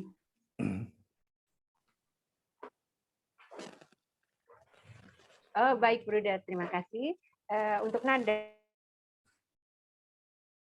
juga bisa menjadi animator. Animator itu apa? Animator itu penggerak, gitu ya. Penggerak, pewarta. Apa yang mau diwartakan? Apa yang mau digerakkan?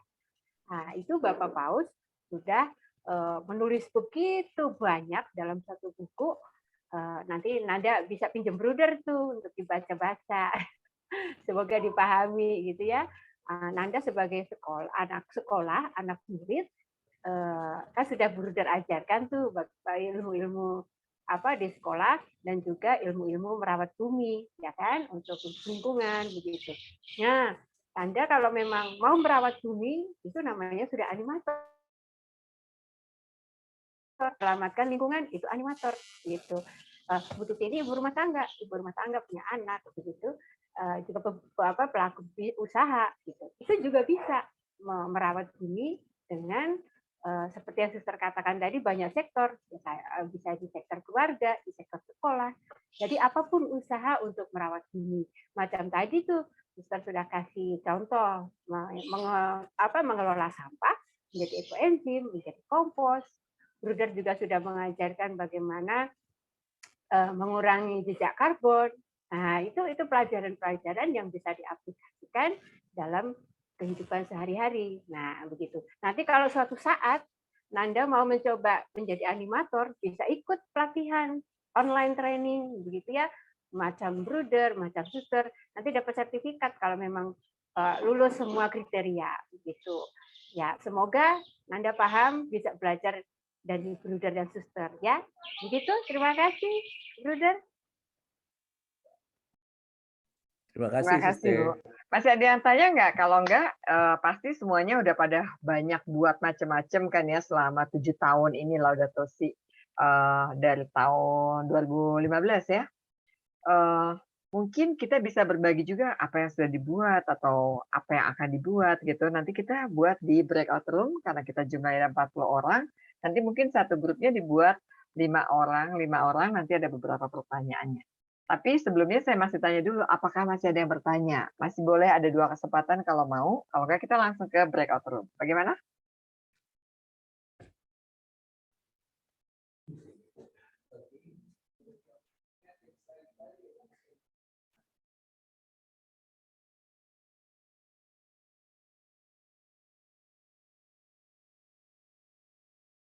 Oke, kalau nggak kita langsung ke breakout room ya.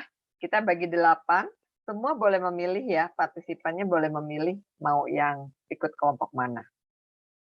Atau gimana? Assign automatically aja deh aku ya. Ini ada pertanyaannya, kita tunjukin dulu pertanyaan di chat, boleh silahkan buka pertanyaannya. Di situ ada forms kayak Google ya. Yes. Ya, udah bisa dibuka semuanya. Nah, itu pertanyaannya nanti kita cerita di dalam grup. Oke? Kita bagi. Mungkin bisa di-share, Suster, pertanyaannya Sudah. mungkin apa aja. Sudah di-share di chat, Oh, di form, ya. Sudah. Sudah ya? Oke. Sudah. Sudah. Sekarang saya bagi di breakout room-nya ya.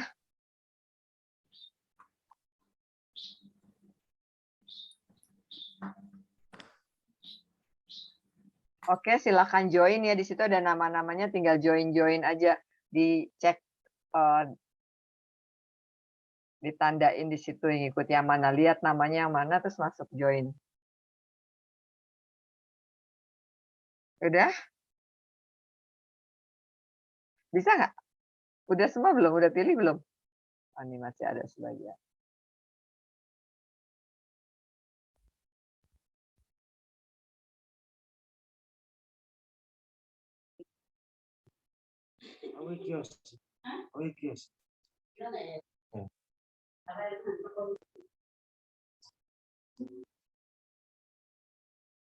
Mana ya aku punya aku mana ya? Aku nggak ada. Ini di pertanyaannya udah inget kan ya? Kok masih ada yang belum?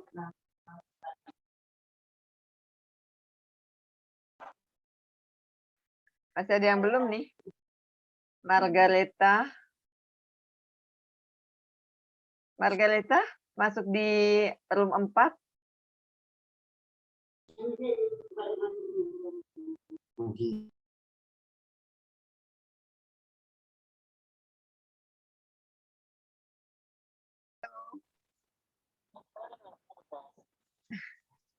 Halo semuanya.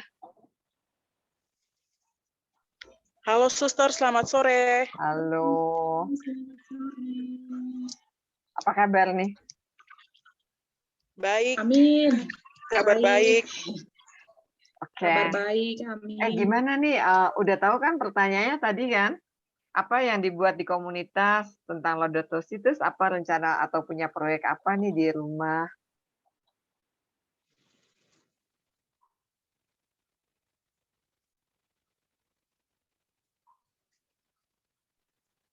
Halo? Ini tuh Iya, kami Suster. di ya, halo. Ya. Ini.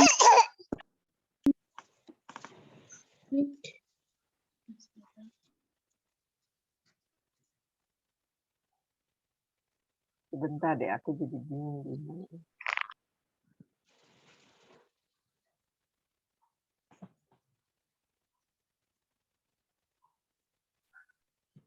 Halo? Halo, ini? Tiba-tiba. Selamat sore. Iya, Suster, hadir. Ya. Oh, hadir.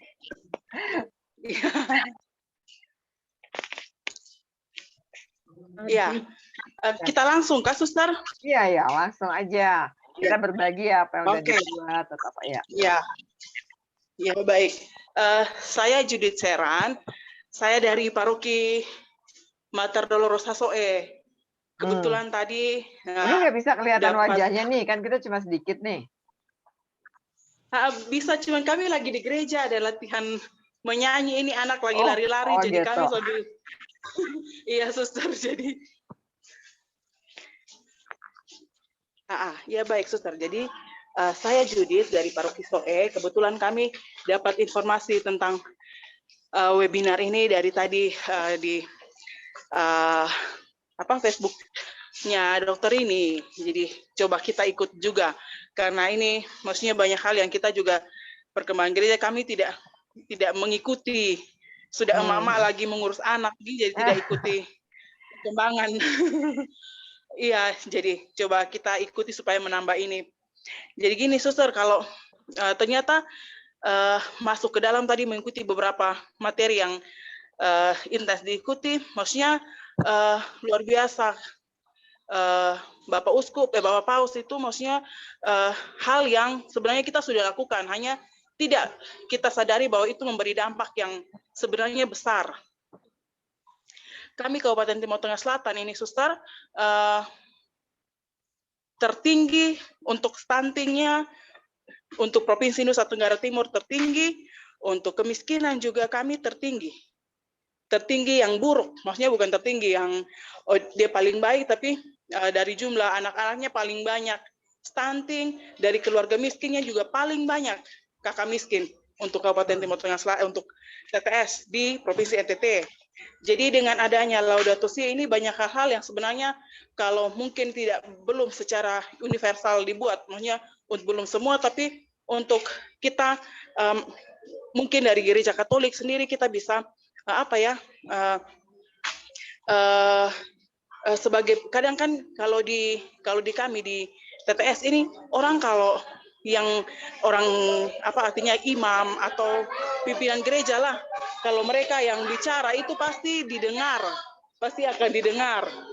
Jadi kalau ini Bapak Uskup menyerukan secara luar biasa hal-hal seperti ini mungkin akan bisa berdampak dan semoga memberi dampak juga untuk mungkin penurunan stunting dan kemiskinan di Kabupaten TTS.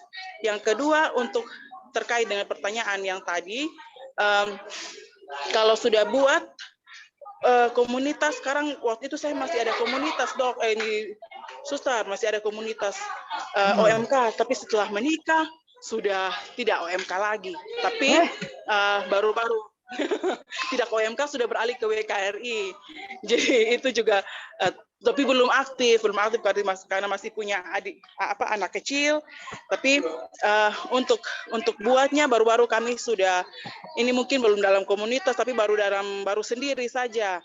Ini kebetulan suami di kehutanan jadi bawa pohon, kami menanam beberapa pohon, kami bersihkan gereja baru-baru, untuk tugas pun kami ada menanam beberapa pohon. Itu mungkin hal yang bisa dibuat, dan untuk rencana ke depan saya mungkin kami mulai dari sendiri dulu, nanti coba kita aktif di komunitas baru, mungkin aktif di WKRI dan lain-lain untuk kita bersama. Tadi seperti tadi ada kami punya WKRI paroki juga ada kegiatan, mungkin kita aktif di dalam situ supaya kita bisa tindak lanjuti apa yang disampaikan oleh Bapak Paus. Mungkin dari saya ini muka dulu. Mungkin dari saya itu. Terima kasih Itu Ibu saja. Yudit. Ya. Ya, Ya. Suster. Yang lainnya mungkin ini ada Nanda dari Sumba, ada Suster Mei. Mungkin udah buat banyak hal di rumah tentang Laudato Si, bisa jadi ada pembelajaran bersama atau doa yang bersifat ekologis atau apa namanya membuat hal-hal praktis ya. Dan tadi juga waktu ngomong tentang stunting, kita kan sebetulnya banyak ketemu dengan orang muda ya. Tadi yang dilihat bukan hanya ibu waktu hamil aja, ternyata sebelum lahir, sebelum menikah pun sebenarnya remaja-remaja itu loh kadang-kadang kan pengen supaya langsing makannya jadi nggak bener ya kan. Nah yang kita ketemu orang muda bagaimana tuh, apa udah buat sesuatu atau setelah dengerin ini pengen buat sesuatu gitu, silahkan. Ini ada Maria dari mana ya? Halo Maria, atau Suster Mei mau share? Oke, baik, terima kasih. Selamat sore. Jadi saya juga di Ruteng. Tadi saya masuknya agak terlambat, tetapi saya dapat sedikit penjelasannya itu, di mana tentang Laudato Si, terlebih khusus bagi kesehatan ibu, kesehatan anak. Jadi tadi disampaikan bahwa penting sekali itu dilihat itu tidak hanya ibu. Ini kan kita kan kerjanya di paroki dengan anak muda, maka itu saya rasa penting sekali. Jadi saya, ternyata bagus. Jadi ini juga membantu kita punya pastoral untuk orang-orang muda, di mana kita bisa kasih penjelasan betapa pentingnya mempersiapkan lebih baik, melihat kesehatan, memperhatikan apa yang penting. Karena seorang gadis, ya kalau tidak jadi suster atau jadi suster juga kita pasti memperhatikan kesehatan. Tetapi itu yang tadi saya mau katakan bahwa kita dengan orang muda di paroki jadi penting sekali memberi mereka arahan, motivasi bagaimana setelah kita mendengar pertemuan hari ini. Jadi itu bagi saya sangat berterima kasih sekali untuk pertemuan ini. Karena saya pikir Laudato Si itu hanya bagian-bagian untuk pastoralnya saja, karena kami pernah dapat kapan hari penyuluhan itu. Ternyata dari bagian kesehatan juga. Makanya itu bagi saya luar biasa sekali. Ya. Jadi terima kasih. Jadi ini satu bahan penting untuk kita yang kerja di pastoral untuk kaum muda. Oke. Ada lagi yang lain?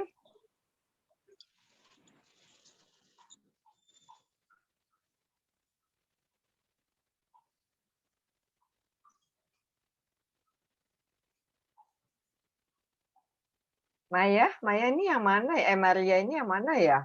Pengen lihat deh wajahnya nih.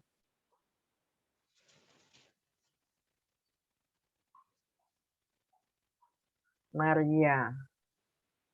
Atau siapa namanya, Nanda mungkin? Tadi Nanda udah tanya ya.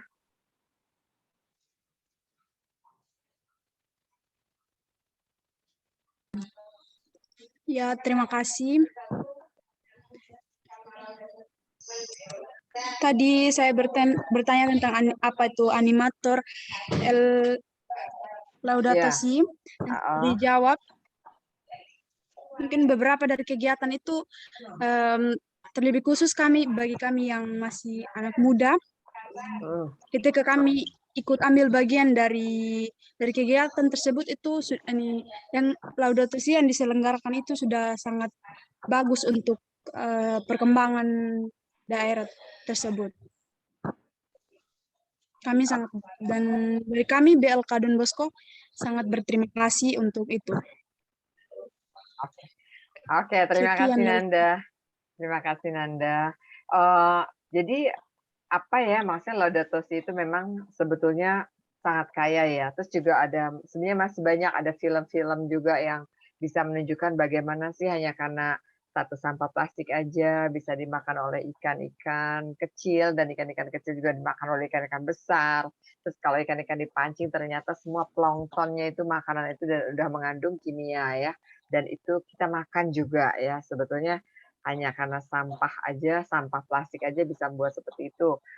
Dan ada banyak hal lagi ya, seperti pengaturan tentang bagaimana sih gereja melihat ada orang miskin, ada orang kaya, tentang kesenjangannya, atau hal-hal yang lain lagi. Misalnya ada banyak orang yang punya kesempatan untuk bisa ada di lingkungannya ya, maksudnya bisa buat melihat peluang-peluang yang ada di daerahnya, untuk bisa mengembangkan, mencintai, mengakui, mengagumi bukan hanya alam tetapi sesamanya di tempat itu, dia bisa buat banyak hal bagus dan nggak perlu pakai migrasi lah, nggak perlu jadi korban trafficking ya, nggak perlu jadi korban pelecehan KDRT karena punya kemampuan dan tahu dan mencintai dirinya gitu. Itu di Laudato Si itu banyak banget, dan yang tadi kita buat hanya sebagian kecil aja ya.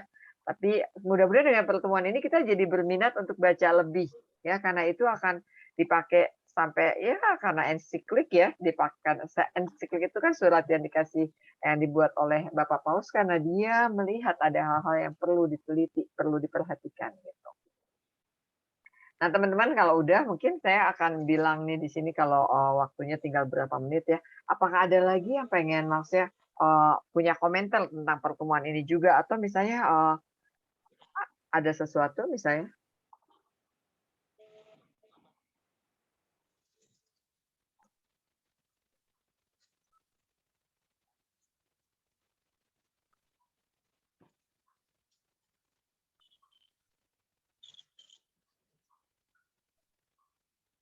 Ada yang mau saya punya hal-hal lain yang mau saya bisa lihat, saya merasa karena Laudato Si ini sebetulnya kalau kita bicarakan nggak berhenti-berhenti loh sebetulnya.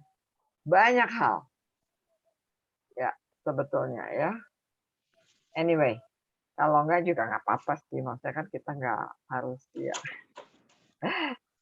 Tadi gimana pembicaraan, maksudnya seperti pembicaraan siapa namanya, dari Bruder saya, dari suster siapa, Lestari, atau dari Ibu dokter ini, itu gimana? Jelas nggak ya?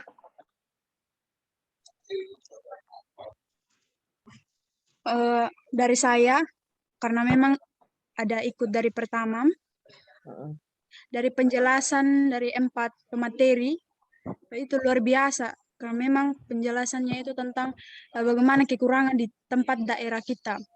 Dan di tempat kursus seperti di BLK Don Bosco dan beberapa tempat daerah yang sangat tinggi, banyak anak-anak yang terdapat stunting. Iya, oh gitu Itu ya, juga. bagus juga ya. Oke, kayaknya kita udah harus selesai nih ya. Terima kasih semuanya udah sharing. Kita kembali ke room yang besar ya. Suster, Ya? satu lagi. Oh ya. Maksudnya mungkin kita sudah tadi ada sampaikan nomor. Maksudnya kalau ada kegiatan lanjutan atau kegiatan seperti ini, mungkin kita juga bisa dapat informasi supaya Ya, bisa kita ikut memang lagi, baru, Suster. Semoga. iya, kita memang baru mulai ke kelompok religius yang di NTT di Ruteng, tapi kita akan melihat dari situ kita akan bisa buat lebih ya. Pastilah. Terima kasih loh. Siap, ya. Oke, kita Siap, kembali Suster. Terima ya. kasih. Ya, terima kasih, Mari, Suster. yo. Ya. Oke, halo semuanya. Udah pada kembali ya? Kayaknya kita punya hanya waktu 10 menit. Ya, kita banyak loh yang tertarik banget tahu tentang ini stunting tuh. Makasih banget loh dokter. Beneran kan, aku juga baru tahu. Begitu ya, ternyata remajanya nih yang perlu diperhatikan. Maksudnya pikirnya tadi kan cuma untuk ibu-ibu yang hamil aja kan. Ternyata remaja kan biasa pada pengen badan langsing ya, terus makannya juga jajannya ciki ya kan, yang banyak mecinnya itu. Diet, Suster, diet. Korban diet. Kebablasan dietnya. Kebablasan. Oke, semuanya sudah datang. Ini masih ada 28, berarti masih ada yang di grup ya? Breakout room? Iya, masih ada yang di sebelah. Oh. Suster, setelah ini Nanti closing statement, Suster. Kenapa? Siapa nih yang lagi ngomong? Halo? Suster, setelah ini ada closing statement, Suster. Oke, ya. Jadi Ya, ini sebelum foto bersama ada closing statement, Suster. udah foto bersama kan Dari tadi. Suster. Emang ada foto lagi ya? Bruder mungkin dipersiapkan Cukup, sudah cukup ya. Soalnya kakak Jose belum ikutan foto tadi. Kakak Jose belum ada fotonya tadi. Oh iya, Jose malah nggak ada ya tadi ya. Makanya beliau mengingatkan sekali lagi kalau bisa foto lagi. Oke, kalau gitu Jose aku kasih ke kamu lagi. Karena lagi hujan deras, Suster, di sini. Jose, silahkan Jose. Kak Jose silahkan diambil alih Kakak Jose. Bruder. Percaya kepada Bruder. Oh, kenapa? Sudah, Jose sudah saya foto. Oke, makasih, Suster. Ada 2 Jose, udah mau Jose yang mana sudah ada. Saat tadi mencoba dengan HP Suster, jadi saya keluarkan ini HP. Iya, sulit ya. Oke, Jose, kita cuma punya waktu 7 menit, Jose. Coba mungkin dari tadi yang kita breakout room, mungkin ada 1-2 orang yang mungkin melihat dengar teman yang lain juga sharing ya, bagaimana pendapat dari mungkin 1-2 orang aja dari breakout room. Karena saya nggak tahu aturan tadi bisa dibuka di sini, tapi tadi kayaknya nggak bisa dibuka nih. Silahkan.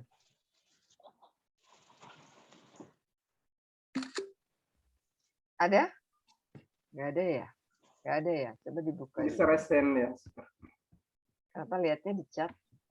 Tadi kan dibuka kan di Google Form-nya.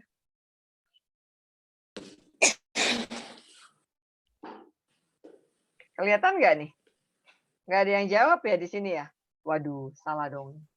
Salah ya? Belum ada yang akan sharing, Suster. Belum. Oke, ya udah kalau gitu disimpan aja nggak apa-apa. Terus mungkin gimana Jose, kita tutup dong pesan. Terima kasih untuk semuanya ya. Untuk materi nanti akan kita kirim melalui Bro Romo Dami saja supaya nanti alamat emailnya kalau masih ada yang belum, atau saya kirimkan formnya untuk alamat email sehingga nanti untuk materi saya bisa sampaikan kepada peserta yang menghendaki dengan mengirimkan alamat email. Saya akan sampaikan formnya di spreadsheet sudah ada sebetulnya. Tapi kalau nanti di situ belum clear, bisa lewat Romo Dami juga. Ya. Di grup KKR. FKKR, Suster. KKR. F-nya ketinggalan, Romo. Iya. Ketinggalan di atas gua. Ketinggalan di Atambua. Mano, halo Mano. Tadi salah satunya di breakout room mengatakan begini, Suster, kalau ini ternyata penyampaian cukup bagus banget. Kalau next time ada begini lagi, tolong dong kita juga diundang itu. Jadi terima kasih ya untuk semuanya. Saya dengan teman-teman, saya mewakili teman-teman aja ya. Terima kasih untuk kehadiran. Statementnya, Suster. Oke, untuk sebentar sebelum Peter, aku cuma pengen bilang terima kasih dulu karena semuanya udah bisa datang dan ikut aktif, biarpun kita pakai Zoom ya. Tapi ini yang menguntungkan ada orang dari Sumba, dari Malang, tadi saya lihat ya kan. Kita bisa ngumpul di sini ya, mungkin malah dari Jawa loh tuh Bu Tuti itu dari Salatiga, jadi ada dari mana-mana. Jadi terima kasih semuanya, terima kasih untuk perhatiannya, dan saya berharap setiap langkah yang akan kita buat nanti terberkati banyak dan sehingga banyak membantu banyak orang juga. Oke, ini Pater Damian, silakan. Baik, Suster, Bruder maupun Bapak Ibu, di mana saja berada, terima kasih banyak atas input maupun output yang sudah dilakukan. Saya kira itu sangat menarik. Terima kasih banyak untuk pengorbanan, karena rumah kita bersama adalah bumi, kita menjaga rumah kita. Jadi kami di Biara juga sudah melakukannya belum optimal, ya, belum optimal, tapi dengan gaya hidup atau yang disebut dengan teladan, kesaksian, orang-orang yang datang mengunjungi kita bisa memberikan satu aura positif untuk menjaga alam itu seperti apa. Saya kira itu saja dari saya. Terima kasih banyak untuk semuanya. Semoga kita dengan kegiatan ini bukan hanya di bagian teori, Ini saya mau selesaikan ini, Suster. Tapi tolong nanti kalau boleh tim, halo. Ya. Ya, hadir Romo, tim hadir. Oh, baik. Soalnya ada gimana ya. Baik. Dan saya kira tim ekologis maupun tim ini, ya grup ini, semoga kalau bisa simulasi dalam hal ini implementasi ya, secara praksis. Kalau boleh kami undang ke Ruteng, karena biara di sini ada banyak ini. Ada 200-an lebih komunitas, ya. 100 lebih komunitas. Jadi kalau misalnya datang dengan berbagai teori itu tapi langsung praktekkan, saya kira itu mungkin lebih baik. Itu akan lebih efektif. Itu saya undang, ya. Saya dokter ini ya. Dan untuk teorinya itu sangat baik dari Bruder, dari Suster maupun dari Bu Dokter. Bahasa-bahasanya itu komprehensif, bisa dimengerti di berbagai kalangan, dan itu juga membantu kami dengan praktek maupun dengan teori-teori yang praksis itu. Saya kira itu saja dari saya. Terima kasih banyak. Tuhan memberkati. Terima kasih, Tuhan Romo. memberkati, Pater. Oke, Mungkin Suster berarti mungkin ada tambahan dari Ibu Tuti. Silakan Bu Tuti. Mungkin. Silakan Bu Tuti. Sebelumnya kita kasih reaction dulu dong. Ada tuh di bawah tuh ada reaction. Coba dong. Supaya kayaknya enggak ngantuk. Saya mau kasih. Tuh, kasih reaction apa kayak. Oke ya. Oke, sekarang kita dengar Bu Tuti dong. Oke. Baik, terima kasih Suster atas acara ini tadi sungguh menarik ya. Teman kami tadi ada Mbak Kristen dari Malang. Memang saya undang para teman-teman yang lain. Ini NTT nih mau bikin acara ini nih, mau capstone project-nya. Ternyata setelah saya mendengarkan sendiri fokus, ya ampun merinding saya ya. Saya berdiri di tengah-tengah orang yang berkarya luar biasa. Saya banyak belajar dari Pak Guru dan juga Bruder Suster. Ini sebuah kegiatan yang sungguh-sungguh bagus dan sukses untuk acara ini, dan semoga memang berdampak. Dan seperti yang teman-teman usulkan, direkam dan nanti akan di-share di kanal saya dan juga di kanal Laudato Si Indonesia. Dan semoga kita bisa membuat jejaring begitu ya. Para animator ini bisa bisa menggerakkan di tempat masing-masing, di komunitas masing-masing, lebih semakin bergerak. Gerakannya lebih masif gitu ya, dari segi spiritualitas, doa ataupun gerak yang membumi, benar-benar menyentuh bumi begitu. Nah, semoga NTT ini bisa banyak animator-animator lahir di sana setelah Suster Goretti, setelah Suster Lestari, ada setelah Pak Guru, Pak Yose, ada Bu Rini dan Bruder. Semoga NTT semakin banyak animator. Gitu ya, semakin banyak penggerak. Iya, jadi bisa membuat jejaring lebih luas lagi. Ada Pak Herman juga Bu Tuti ya, ada Pak Herman. Iya, betul. Benar ada Pak Herman. Kebetulan pakai laptop jadi nggak bisa lihat wajah-wajahnya. Dan semoga harapannya animator yang kemarin ikut yang kayak masih malu-malu gitu ya, diem-diem gitu ya, nggak pernah ngobrol, nanti tergerak dari gerakan kecil ini. Dari kegiatan ini mereka akan tergerak. Aku juga mau seperti Bruder, Suster dan yang lain gitu. Jadi mulai aktif untuk bergerak. Apa yang bisa lakukan, apa yang bisa kita lakukan, lakukan. Yang tidak bisa ya sudah, nanti next time bisa dilakukan. Gitu kurang lebih dari saya. Sukses untuk selalu NTT banyak gerakan untuk merawat bumi. Terima kasih. Bersama kita bisa, oke? Amin. Sekarang kita tutup. Siapa yang tutup doa nih? Nanti diakhiri dengan berkat dari Pater Dami, ya. Sister Lestari langsung pimpin doanya ya. Oh ya, oke. Silakan. Bagaimana Pak Jose? Saya tidak dengar. Jose bilang apa tadi? Doa, Sister Lestari doa. Nanti ditutup Oke. berkat sama Pater Dami. Oke, baik Jose. Mari kita heningkan diri untuk berdoa. Dalam nama Bapa, Putra, dan Roh Kudus. Amin. Terpujilah Engkau Tuhan Allah kami yang menyediakan tempat untuk kami hidup, yang menyediakan ruang untuk kami bergerak, tetapi terlebih Engkau juga menghadirkan saudara-saudara kami dari berbagai tempat untuk bersatu hati, untuk bergerak, merawat rumah yang Engkau sediakan sendiri. Bapa, satukanlah kami di dalam Engkau, agar kami memiliki gerak, keprihatinan, dan juga hati untuk terus mewariskan bumi yang indah untuk anak cucu, untuk generasi yang akan datang. Biarkanlah tangan, kaki, dan hati kami terbuka akan segala upaya ini, dan kami memiliki hati untuk merawat rumah kami bersama. Bapa, berkatilah segala mimpi-mimpi kami, niat-niat kami, langkah kecil yang sudah kami lakukan mulai dari rumah dan komunitas. Biarkanlah semuanya ini menjadi nyata dan menjadi semakin nyaman untuk banyak orang. Mari kita mohon berkat Tuhan melalui Romo Dami.